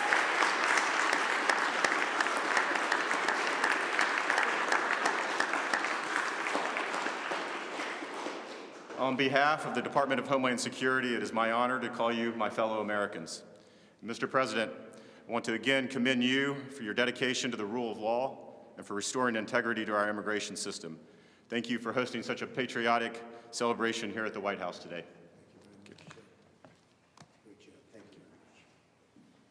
Congratulations, that's fantastic. It's really great, thank you. And I want to thank Acting Secretary Wolf, doing a phenomenal job in so many ways. Today, America rejoices as we welcome 5 absolutely incredible new members into our great American family. You are now fellow citizens of the greatest nation on the face of God's earth. Congratulations. Great going. You followed the rules, you obeyed the laws, you learned your history, embraced our values, and proved yourselves to be men and women of the highest integrity. It's not so easy. You went through a lot, and we appreciate you being here with us today. You've earned the most prized, treasured, cherished, and priceless possession anywhere in the world. It's called American citizenship. There is no higher honor and no greater privilege, and it's an honor for me to be your president. Thank you very much. At this time, I'd like to recognize the 5 new citizens who join us today. Robert Martin Ramirez Alcazar is from Bolivia and has been a lawful permanent resident of the United States since 2013. Robert? Hi, Robert. He and his wife are raising 3 beautiful children. In 2017, Robert achieved the dream of starting his own business, a construction company that now employs 5 workers. Robert says, I love this country. I want to respect the law. America has helped me so much in life. Robert, thank you very much for your devotion. Thank you for the opportunities to the United States. Well, thank you, and good luck with that company. Soon you'll have hundreds of employees, I think, right? Could happen, it will. Rima Gideon is from Lebanon and is the proud mother of 3 children. Rima speaks English, Arabic, and French, and earned a degree in psychology. In other words, she can figure me out. She now works as a daycare teacher in Virginia. Rima says, I feel blessed to be a loyal citizen of the greatest country in the world, a country that has given me the opportunity of a lifetime to realize my potential and my dreams. Rima, congratulations. It's really great. Thank you.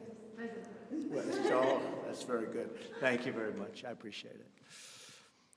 Sudha Sundari Narayan is a phenomenal success, born in India, came to the United States 13 years ago. Sudha is a talented software developer, and she and her husband are raising 2 beautiful, wonderful children, the apples of your life, right? Yes, they are. Well, thank you very much, and congratulations. Fantastic job. Thank you.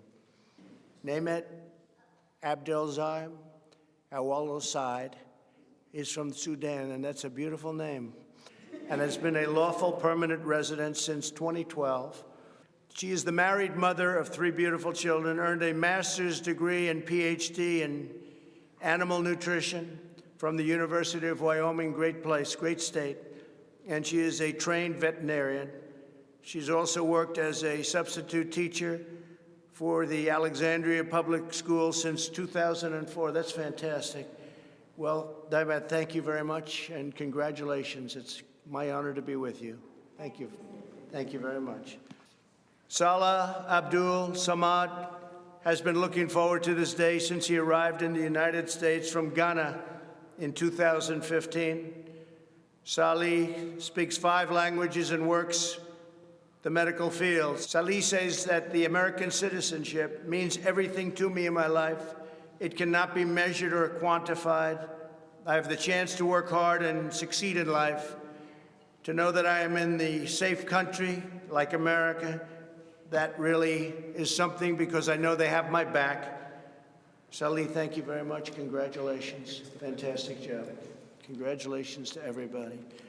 With the rights and freedoms each of you now enjoys as citizens, there is no dream beyond your wildest reach, because Americans can do anything. Today, you have also accepted the profound duties and responsibilities that come with American citizenship. By swearing the oath of allegiance, each of you has entered a sacred and unbreakable covenant with our nation. You have pledged your undying loyalty to the American people, the American Constitution, and the American way of life. The history and heritage of the United States are now yours to preserve and pass down to the next generation. Our culture, our traditions, and our values are now yours to uphold and live by. The rights so dear to every American, granted by us and granted by God, and enshrined in our glorious Bill of Rights, are now yours to support, protect, and defend. As citizens, you're now stewards of this magnificent nation, a family comprised of every race, color, religion, and creed. United by the bonds of love, we are one people, sharing one home, saluting one great American flag. Congratulations again to all of you. May God bless you, and may God bless our great country, America. Thank you so much.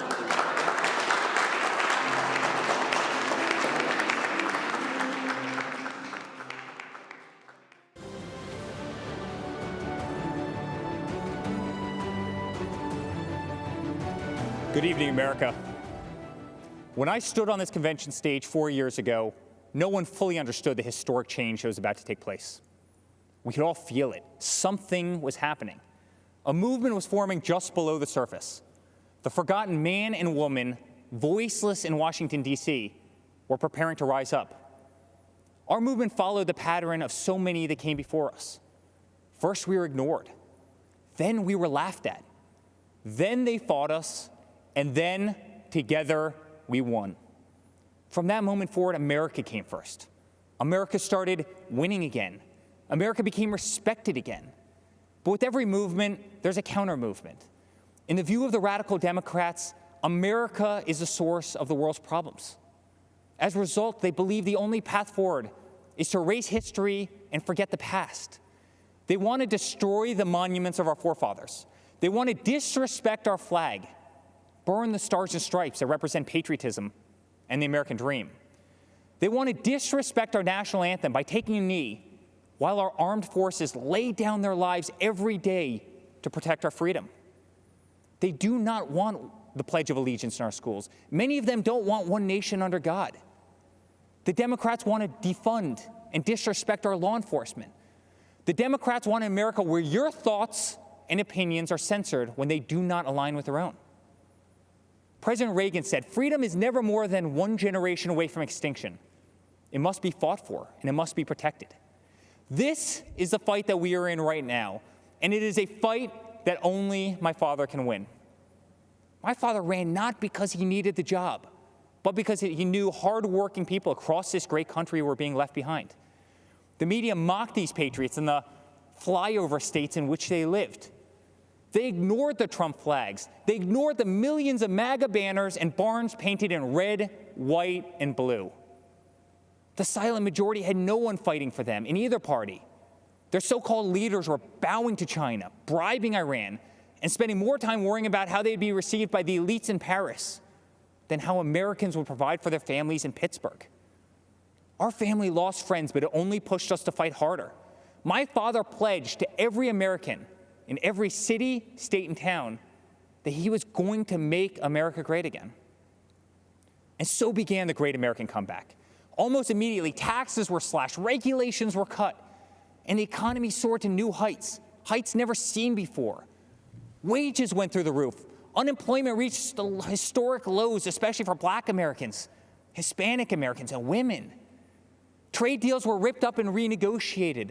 Lights were turned back on in abandoned factories across our country. Trillions of dollars were repatriated back to the United States, which had been sitting in foreign lands for far too long.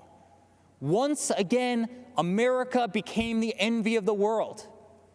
And with that renewed strength came leverage. The president demanded that our allies pay their fair share for the defense of the Western world. My father rebuilt the mighty American military, adding new jets, aircraft carriers. He increased wages for our incredible men and women in uniform. He expanded our military defense budget to $721 billion per year. America was no longer weak in the eye of the enemy. The moment President Trump ordered special forces kill some of the deadliest terrorists on the planet, the day the mighty Moab was dropped on insurgent camps, is the day America took a stance to never be defeated by the enemy. Al-Baghdadi, Soleimani, dead.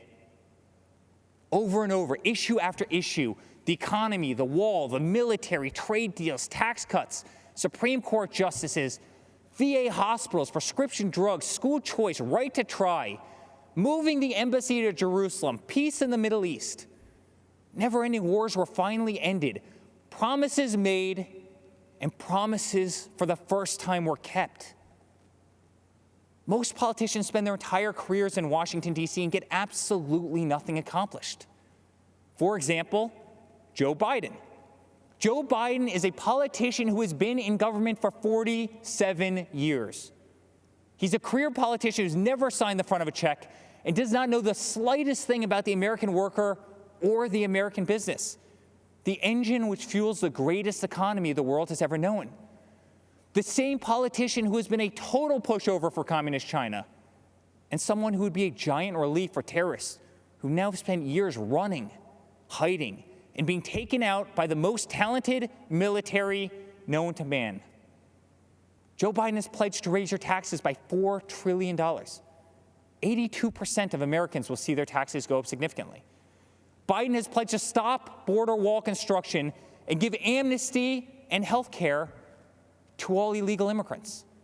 Biden has pledged to defund the police and take away your cherished Second Amendment.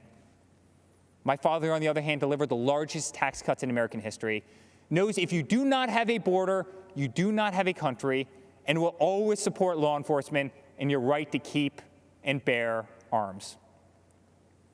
Every day, my father fights for the American people, the forgotten man and woman of this country, the ones who embody the American spirit, which is unlike anything else in the world. It built the New York City skyline. It built the Hoover Dam.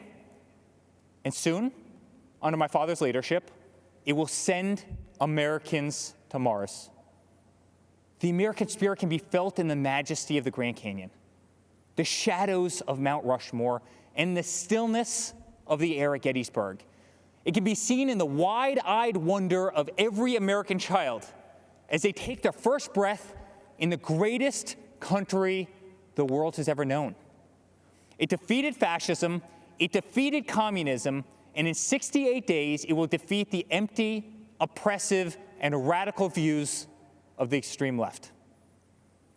Ronald Reagan's quote ends with this simple warning. One day we could spend our sunset years telling our children what it was once like in the United States where men and women were free. Under President Trump, freedom will never be a thing of the past. That's what a vote for Donald Trump represents. It's a vote for the American spirit, the American dream, and for the American flag. To the law enforcement officer who's being attacked, betrayed, and whose job they are trying to make extinct, my father will fight for you. To all houses of worship and to all people of faith stripped of our religious freedoms and religious liberties, my father will fight for you. To the voiceless, shamed, censored, and canceled, my father will fight for you. To our farmers who work dawn to dusk to keep our plates full, my father will fight for you. To every single mother and father, to our veterans, our coal miners, and to the American worker, my father will fight for you.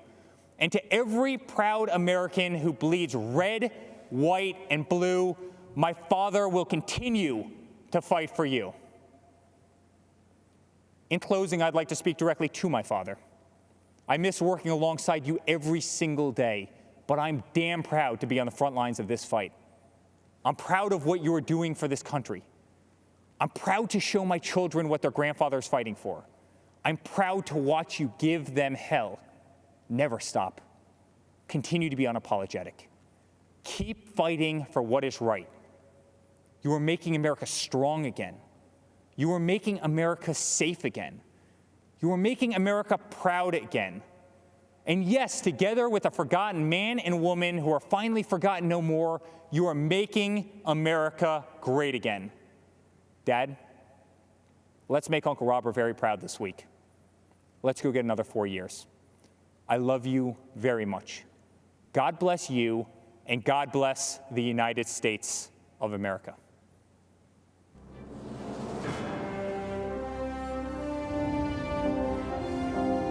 We're going to build a future of safety and opportunity for Americans of every race, color, religion, and creed.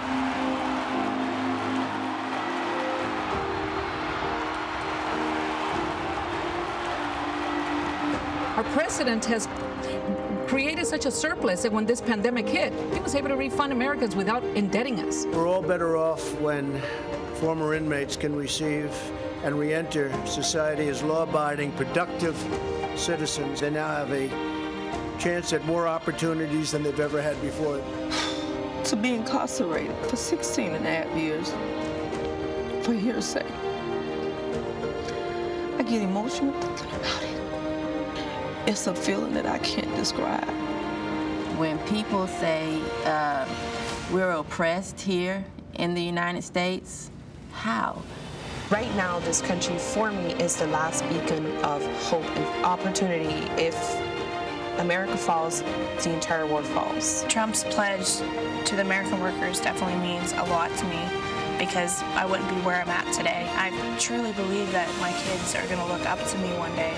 It's just tremendous what I could do, I guess. The forgotten men and women will never be forgotten again. You know, in Biden's America, there aren't opportunity zones. Here you have an administration that actually looks at how can government and private enterprise work together.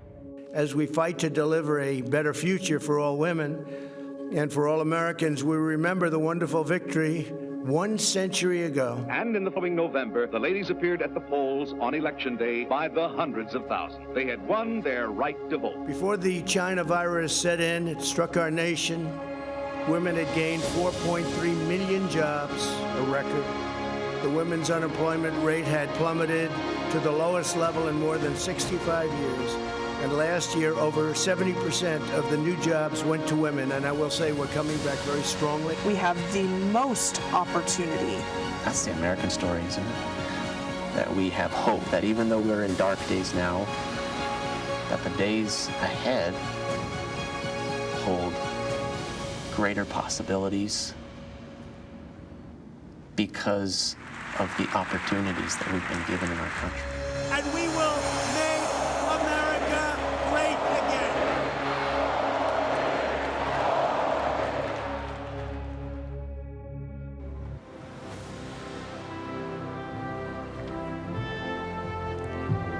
Good evening. My name is Daniel Cameron. I'm 34 years old and the first African-American Attorney General in Kentucky history. It is an honor to be with you as a proud Republican and supporter of Donald J. Trump. I was raised in Kentucky, just a few miles from Abraham Lincoln's birthplace. Our first Republican president believed in compassion, self-reliance, freedom, equality, and justice. Sadly, there are some who don't believe in this wisdom or in the better angels of our shared American history as they tear down the statues of people like Ulysses S. Grant, Frederick Douglass, and even Mr. Lincoln himself. Lincoln said, "Any nation that does not honor its heroes will not long endure." And for Republicans, our heroes are those who propelled an imperfect nation ever forward. always striving to make life better for everyone.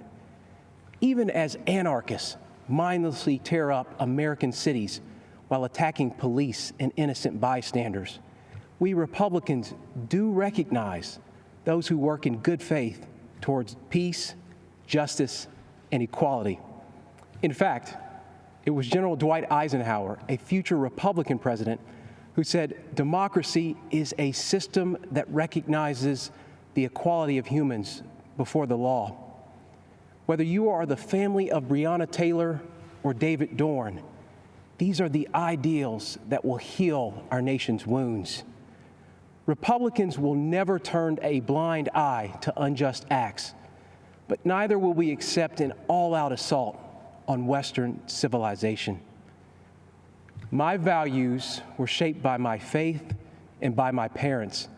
I worked at their small coffee shop, meeting people from all walks of life. And I realized something.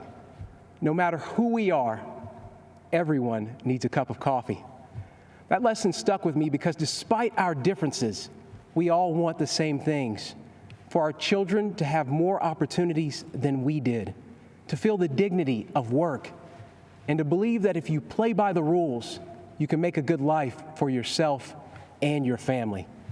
So the question is, will we choose the path that gives us the best chance to meet those universal desires?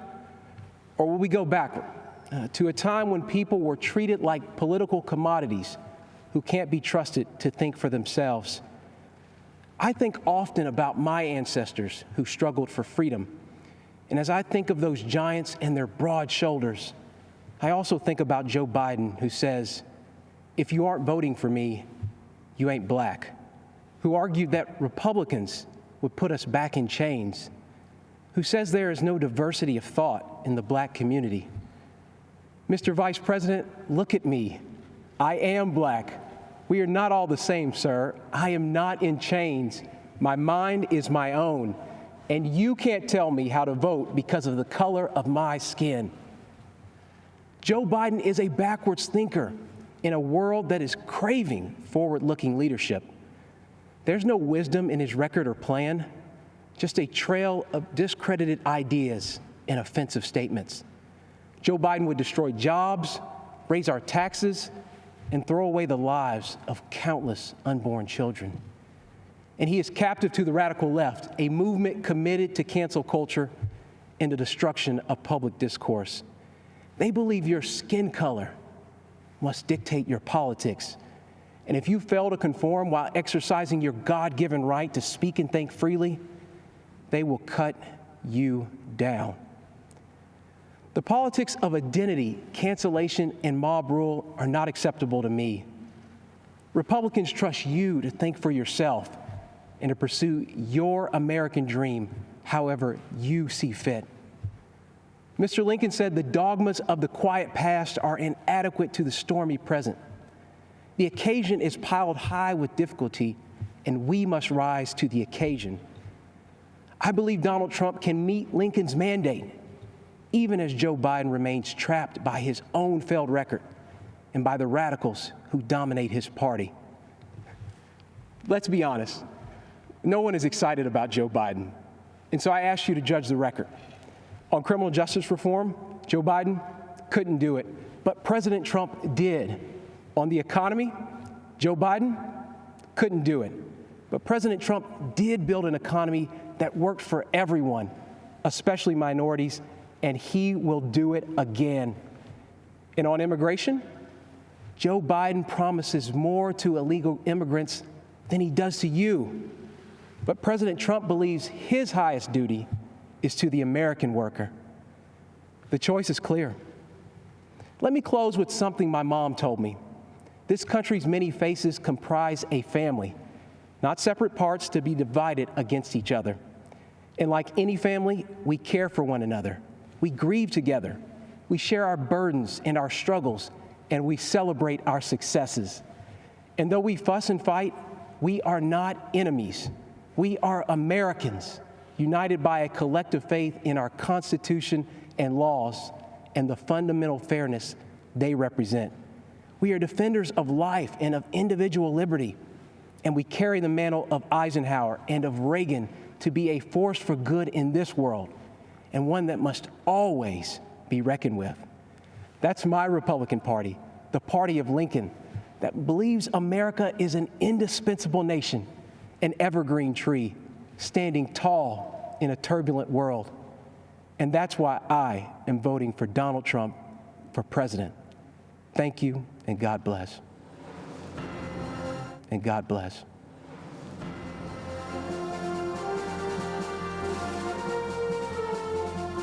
Hi, I'm Mike Pompeo. I'm speaking to you from beautiful Jerusalem, looking out over the old city. I have a big job as Susan's husband and Nick's dad. Susan and Nick are more safe, and their freedom's more secure because President Trump has put his America First vision into action. It may not have made him popular in every foreign capital, but it's worked. President Trump understands what my great fellow Kansan President Eisenhower said. For all that we cherish and justly desire for ourselves or for our children, the securing of peace is the first requisite.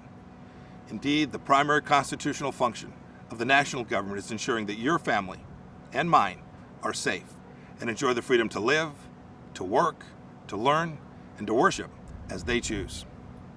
Delivering on this duty to keep us safe and our freedoms intact, this president has led bold initiatives in nearly every corner of the world. In China, he's pulled back the curtain on the predatory aggression of the Chinese Communist Party. The president has held China accountable for covering up the China virus and allowing it to spread death and economic destruction in America and around the world. And he will not rest until justice is done. He has ensured that the Chinese Communist Party spies posing as diplomats in America are jailed or sent back to China. And he has ended the ridiculously unfair trade arrangement with China that punched a hole in our economy. Those jobs are coming back home. In North Korea, the president lowered the temperature and against all odds got the North Korean leadership to the table. No nuclear tests, no long-range missile tests, and Americans held captive in North Korea came home to their families, as did the precious remains of scores of heroes who fought in Korea. Today, because of President Trump, NATO is stronger, Ukraine has defensive weapon systems, and America left a harmful treaty so our nation can now build missiles to deter Russian aggression. And in the Middle East, when Iran threatened, the president approved a strike that killed the Iranian terrorist Qasem Soleimani. This is the man most responsible for the murder and maiming of hundreds of American soldiers and thousands of Christians across the Middle East. And you'll recall, too, that when the president took office, radical Islamic terrorists had beheaded Americans, and ISIS controlled a territory in the size of Great Britain. Today, because of the president's determination and leadership, the ISIS caliphate is wiped out. It's gone. Its evil leader, Abu Bakr al-Baghdadi, is dead. And our brave soldiers, they're on their way home. The president exited the U.S. from the disastrous nuclear deal with Iran and squeezed the Ayatollah, Hezbollah, and Hamas. The president, too, moved the U.S. Embassy to this very city of God, Jerusalem, the rightful capital of the Jewish homeland. And just 2 weeks ago, the president brokered a historic peace deal between Israel and the United Arab Emirates. This is a deal that our grandchildren will read about in their history books. You know, as a soldier, I saw firsthand people desperate to flee to freedom. The way each of us can best ensure our freedoms is by electing leaders who don't just talk, but who deliver. An American hostage, imprisoned in Turkey for 2 years, Pastor Andrew Brunson, said upon his release that he survived his ordeal with these words of Scripture: "Be faithful, endure, and finish well. If we stay the course, we will." May God richly bless you, and may God bless our great nation, the United States of America.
It is my great honor to present First Lady Melania Trump. First Lady Melania Trump. First Lady Melania Trump officially kicking off her Be Best initiative. She is courageous. She's taking on a tough topic. Focused on the well-being of children, social media use, and opioid abuse. Let's join together in a committing to help children dream big, think big, and do all they can to be best in everything they do. This is her showcasing what she brings to the position of First Lady. She is smart, independent, and I think people have underestimated her big time. The First Lady was amazing. She was gracious, empathetic, and showed true compassion. First Lady Melania Trump stepping out onto the world stage. Her Be Best campaign is now going international. She has the advantage of speaking several languages. She can be a diplomat for our country. The sun was shining. She was greeted by children. This, of course, is her continuing to work on her Be Best campaign by shining a spotlight on successful programs that teach children tools and skills. She represents our country with enormous warmth and elegance and grace. Throughout history, women have made lasting impacts on society, and these women represent the strength of the female spirit. As First Lady of the United States, I'm proud of what this country continues to do for women. We as women must continue using our great tool of empowerment, our voices. It was a very important moment for Melania Trump. This was a really prominent week for her. The iconic White House Rose Garden has been renovated for the first time in 60 years. When the history books are written, there should be a special chapter reserved for our First Lady. She is an incredible First Lady. An amazing mother, an incredible woman, First Lady Melania Trump.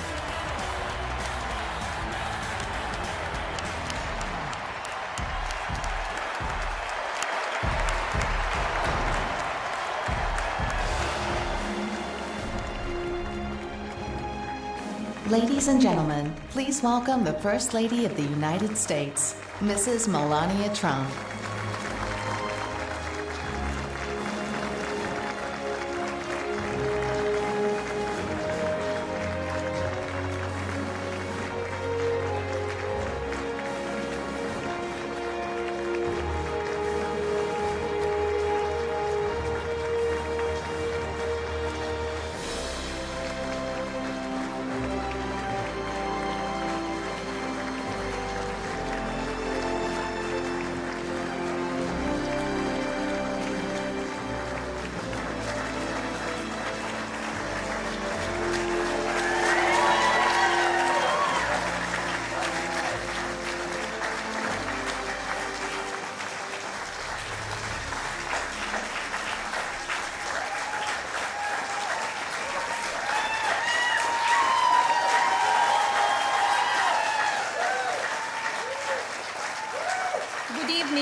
It seems like just yesterday that we were at our first convention, where my husband accepted the Republican nomination and then became our 45th President of the United States.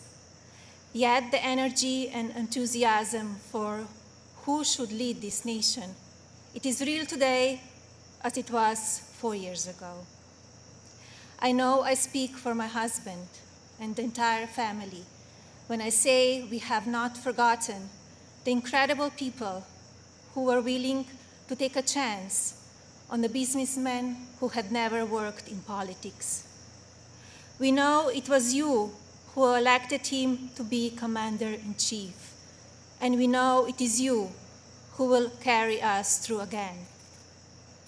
We were humbled by the incredible support then, and we are still grateful today. I want to acknowledge the fact that since March, our lives have changed drastically. The invisible enemy, COVID-19, swept across our beautiful country and impacted all of us.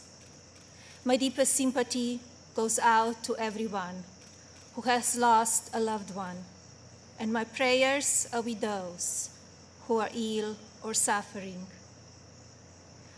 I know many people are anxious and some feel helpless.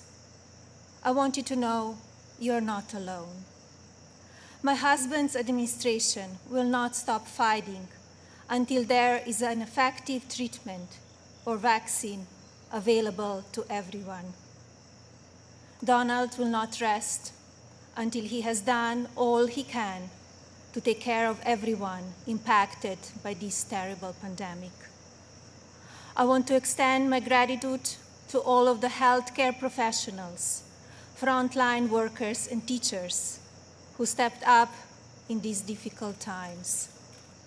Despite the risk to yourselves and your own families, you put our country first, and my husband and I are grateful. I have been moved by the way Americans have come together in such an unfamiliar and often frightening situation. It is in times like this that we will look back and tell our grandchildren that through kindness and compassion, strength and determination, we were able to restore the promise of our future. Businesses stepped up and volunteers stepped in. People were eager to share ideas, resources, and support of all kinds with neighbors and strangers alike. It has been inspiring to see what the people of our great nation will do for one another, especially when we are at our most fragile. Speaking of strength and determination, we recently celebrated the 100-year anniversary of the passage of the 19th Amendment. Yesterday, on the North Lawn of the White House, we unveiled an exhibit dedicated to women's suffrage. The exhibit called on children from across the country to send art honoring the meaning of this important time in women's history. When I was judging the entries, I reflected on the impact of women's voices in our nation's story and how proud I will be to cast my vote again for Donald this November. We must make sure that women are heard and that the American dream continues to thrive. Growing up as a young child in Slovenia, which was under communist rule at the time, I always heard about an amazing place called America, a land that stood for freedom and opportunity. As I grew older, it became my goal to move to the United States and follow my dream of working in the fashion industry. My parents worked very hard to ensure our family could not only live and prosper in America, but also contribute to a nation that allows for people to arrive with a dream and make it reality. I want to take the moment to thank my mother and father for all they have done for our family.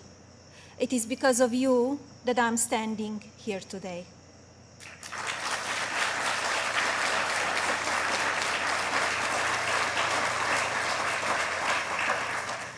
I arrived in the United States when I was 26 years old.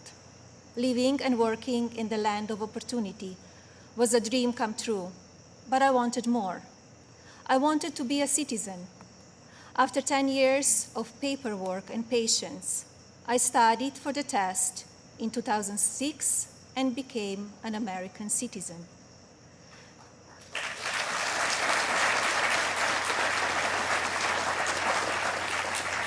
It is still one of the proudest moments in my life because with hard work and determination, I was able to achieve my own American dream. As an immigrant and a very independent woman, I understand what a privilege it is to live here and to enjoy the freedoms and opportunities that we have. As First Lady, I have been fortunate to see the American dream come true over and over again. I have met many inspiring women, children, parents, and families who have overcome life-changing issues that include addiction, homelessness, family members who are ill or have passed away, abuse of all kinds, and many other challenges that would make most people give up. the past 3.5 years have been unforgettable. There are no words to describe how honored, humbled, and fortunate I am to serve our nation as your First Lady. After many of the experiences I've had, I don't know if I can fully explain how many people I take home with me in my heart each day. From brave soldiers who give up so much so that we can be free, to children of all circumstances who I have met around the world. Thank you for inspiring me. It is my greatest honor to serve you. When I speak to members of the military, despite sacrificing time with their families, experience the fear of war or suffering loss, they have no regrets about serving our country.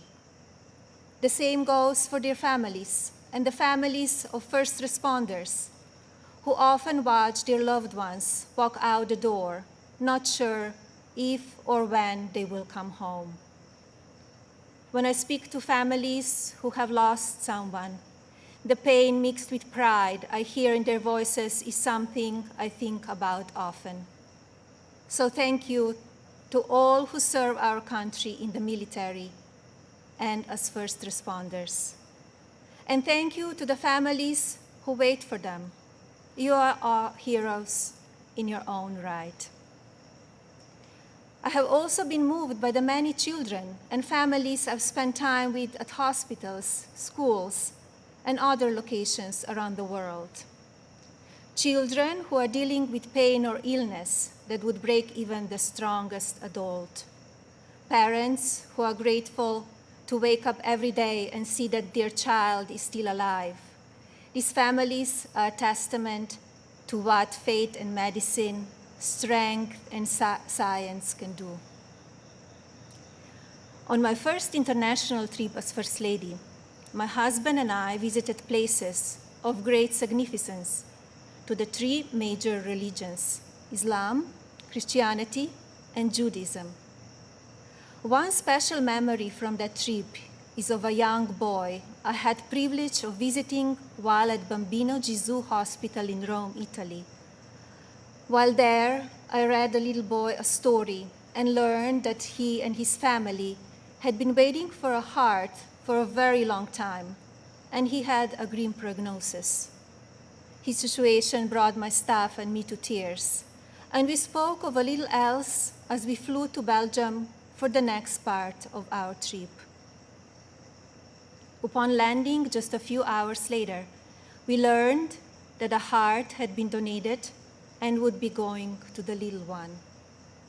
I think about him often, along with so many amazing and strong young patients across our own country. More profound and sadly unavoidable examples of our country's strength and character have occurred in the communities that have been impacted by natural disasters. Hurricanes, tornadoes, and flooding may show the ugly side of Mother Nature, but in their aftermath, they can show us a beautiful side of humanity. My husband and I have visited many places that have been affected by natural disaster, and we are deeply moved by the strength of the people who have lost everything and the kindness of neighbors and communities. The common thread in all of these challenging situations is the unwavering resolve to help one another. I recognize the stories I just told about people who survive extraordinary circumstances, but Donald and I are also inspired by the millions of Americans who wake up each day with a simple yet courageous goal of providing for their families and keeping them safe. You are the backbone of this country. You are the people who continue to make the United States of America what it is, and who have the incredible responsibility of preparing our future generations to leave everything even better than they found it. Just as you are fighting for your families, my husband, our family, and the people in this administration are here fighting for you. No matter the amount of negative or false media headlines or attacks from the other side, Donald Trump has not and will not lose focus on you. He loves this country, and he knows how to get things done. As you have learned over the past 5 years, he is not a traditional politician. He doesn't just speak words. He demands action, and he gets results. The future of our country has always been very important to him, and it is something that I have always admired.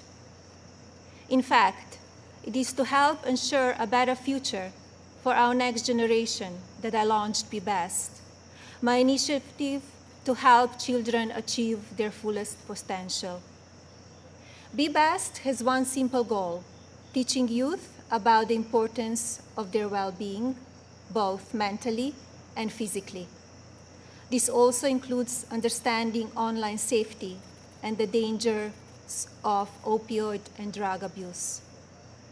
Through Be Best, my office and I have been able to highlight people, programs, and organizations that are doing extraordinary things in our country and around the world. I continue to believe that by shining a light on these positive examples, others across the country and globe will become inspired to do their part for our next generation. Helping children is not a political goal. It is our moral imperative. When I think back to a defining moment of Be Best, my mind goes to a trip I took to Africa. On that vast and beautiful continent, I was able to visit the countries of Ghana, Malawi, Kenya, and Egypt. One of those visits, in particular, had a profound impact on me. Ghana, on the coast of West Africa, was the first stop on my trip, and I experienced firsthand its warm people and their traditions. While there, I visited the Cape Coast Castle and learned more about the beginning of a cruel and often deadly journey in the era of the slave trade. I was horrified when I listened to the guide tell me so many inhumane stories, and I gained new perspectives. It is time in our history we must never forget, so that we can ensure that it never happens again. Like all of you, I have reflected on the racial unrest in our country. It is a harsh reality that we are not proud of parts of our history. I encourage people to focus on our future while still learning from our past. We must remember that today we are all one community comprised of many races, religions, and ethnicities. Our diverse and storied history is what makes our country strong, and yet we still have so much to learn from one another. With that in mind, I like to call on the citizens of this country to take a moment, pause, and look at things from all perspectives. I urge people to come together in a civil manner so we can work and live up to our standard American ideals. I also ask people to stop the violence and looting being done in the name of justice, and never make assumptions based on the color of a person's skin. Instead of tearing things down, let's reflect on our mistakes, be proud of our evolution, and look to our way forward. Every day, let us remember that we are one nation under God, and we need to cherish one another. My husband's administration has worked to try and effect change when it comes to issues around race and religion in this country. He is the first president to address a special session of the United Nations General Assembly to call upon countries across the world to end religious persecution and honor the right of every person to worship as they choose. He has made substantial investments in our historically black colleges and universities. This president also continues to fight for school choice, giving parents more options to help their children flourish. My husband knows how to make a real change. From the day that I met him, he has only wanted to make this country the best it can be. For many years, I watched him grow concerned and frustrated, and I'm so proud to see the many things he has done in such a short time. America is in his heart. So while at times we only see the worst of people and politics on the evening news, let's remember how we come together in the most difficult times. And while debate rages on about issues of race, let's focus on the strides we have made and work together for a better tomorrow for everyone. Our administration has also devoted historic resources and produced life-saving results by raising awareness around opioid addiction and drug abuse, especially for children. When so often the headlines are filled with gossip, I want to take this moment to encourage the media to focus even more on the nation's drug crisis. This disease is one that affects everybody. It pays no attention to race, age, or socioeconomic status. Addiction has touched every part of our society in some way. And now, more than ever, we have programs and medicine to combat it. We just need to talk about it openly. And you, the media, have the platforms to make that happen. To the media industry and as a country, I ask that we all commit to helping in our fights against drug addiction by talking about it even more. Especially as we battle the COVID pandemic, we need to remember that suicides are on the rise as people who are struggling with loneliness and addiction feel they have nowhere to turn. Parents, please talk to your children. Teachers and caregivers, pay attention to signs of addiction. Lawmakers, pass legislation that allows those who ask for help to do so safely and without fear, and to provide resources for organizations that help people impacted by addiction. When the stigma is removed, people will no longer be ashamed to ask for help, and lives will be saved. And if you are struggling with addiction, there is no shame in your illness. Please seek help. You are worth it. In my next 4 years as First Lady, I will continue to build upon Be Best and work with individual states to pass legislation to take care of our most vulnerable. I plan to continue the work I have started with children in foster care, as well as the minority communities and tribal nations. I want to ensure children are being protected and communities have the resources needed to combat drug addiction and child neglect or abuse. Like my husband and the administration, I will continue to encourage education that supports a child's individual needs. It is vital that children are given the building blocks to succeed. I also look forward to continue my work to restore the People's House, which is a lasting symbol of pride for our nation. I believe this iconic home needs to be cared for and preserved so it can be enjoyed by the people of this country and visitors from around the world for years to come. I'm passionate about this beautiful house, the grounds, and all they represent. And now, I have a special message for the mothers of this country. This modern world is moving so fast, and our children face challenges that seem to change every few months. Just like me, I know many of you watch how mean and manipulative social media can be. And just like me, I'm sure many of you are looking for answers how to talk to your children about the downside of technology and their relationships with their peers.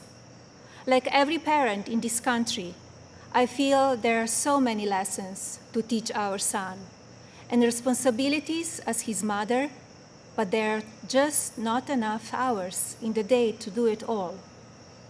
I remind myself that I'm more fortunate than most and still have days that I look for wisdom and strength to do the very best I can for him.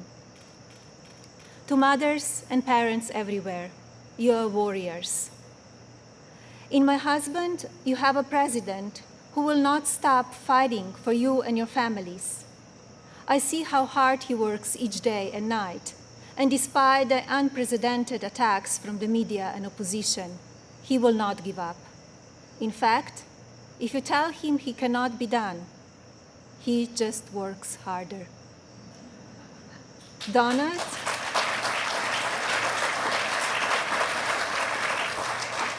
Donald is a husband who supports me in all that I do. He has built an administration with an unprecedented number of women in leadership roles and has fostered an environment where the American people are always the priority. He welcomes different points of view and encourages thinking outside of the box. I know I speak for my husband and the family when I say we are so grateful that you have trusted him to be your president, and we will be honored to serve this incredible country for 4 more years.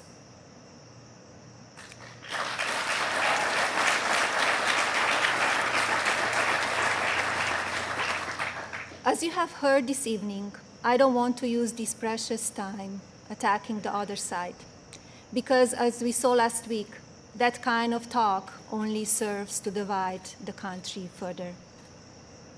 I'm here because we need my husband to be our president and commander-in-chief for 4 more years. He is what is best for our country. We all know Donald Trump makes no secrets about how he feels about things. Total honesty is what we as citizens deserve from our president. Whether you like it or not, you always know what he's thinking. And that is because he's an authentic person who loves this country and its people and wants to continue to make it better. Donald wants to keep your family safe. He wants to help your family succeed. He wants nothing more than for this country to prosper, and he doesn't waste time playing politics. Almost 4 years ago, we went into Election Day completely underestimated. Despite what is being said again this year, I know, just as you do, that Americans will go to the polls and vote on the behalf of their families, our economy, our national security, and our children's future. To vote for those ideals is not a partisan vote. It is a common sense vote, because those are goals and hopes that we all believe in. I believe that we need my husband's leadership now more than ever in order to bring us back once again to the greatest economy and the strongest country ever known. God bless you all, your families, and God bless the United States of America.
Well, despite media distraction and attacks from the other side, Melania Trump says that Donald Trump has not and will not lose focus on you. Want to get your reaction to her speech and some of the issues that were talked about tonight. Second night of the Republican convention. Here's how you can dial in.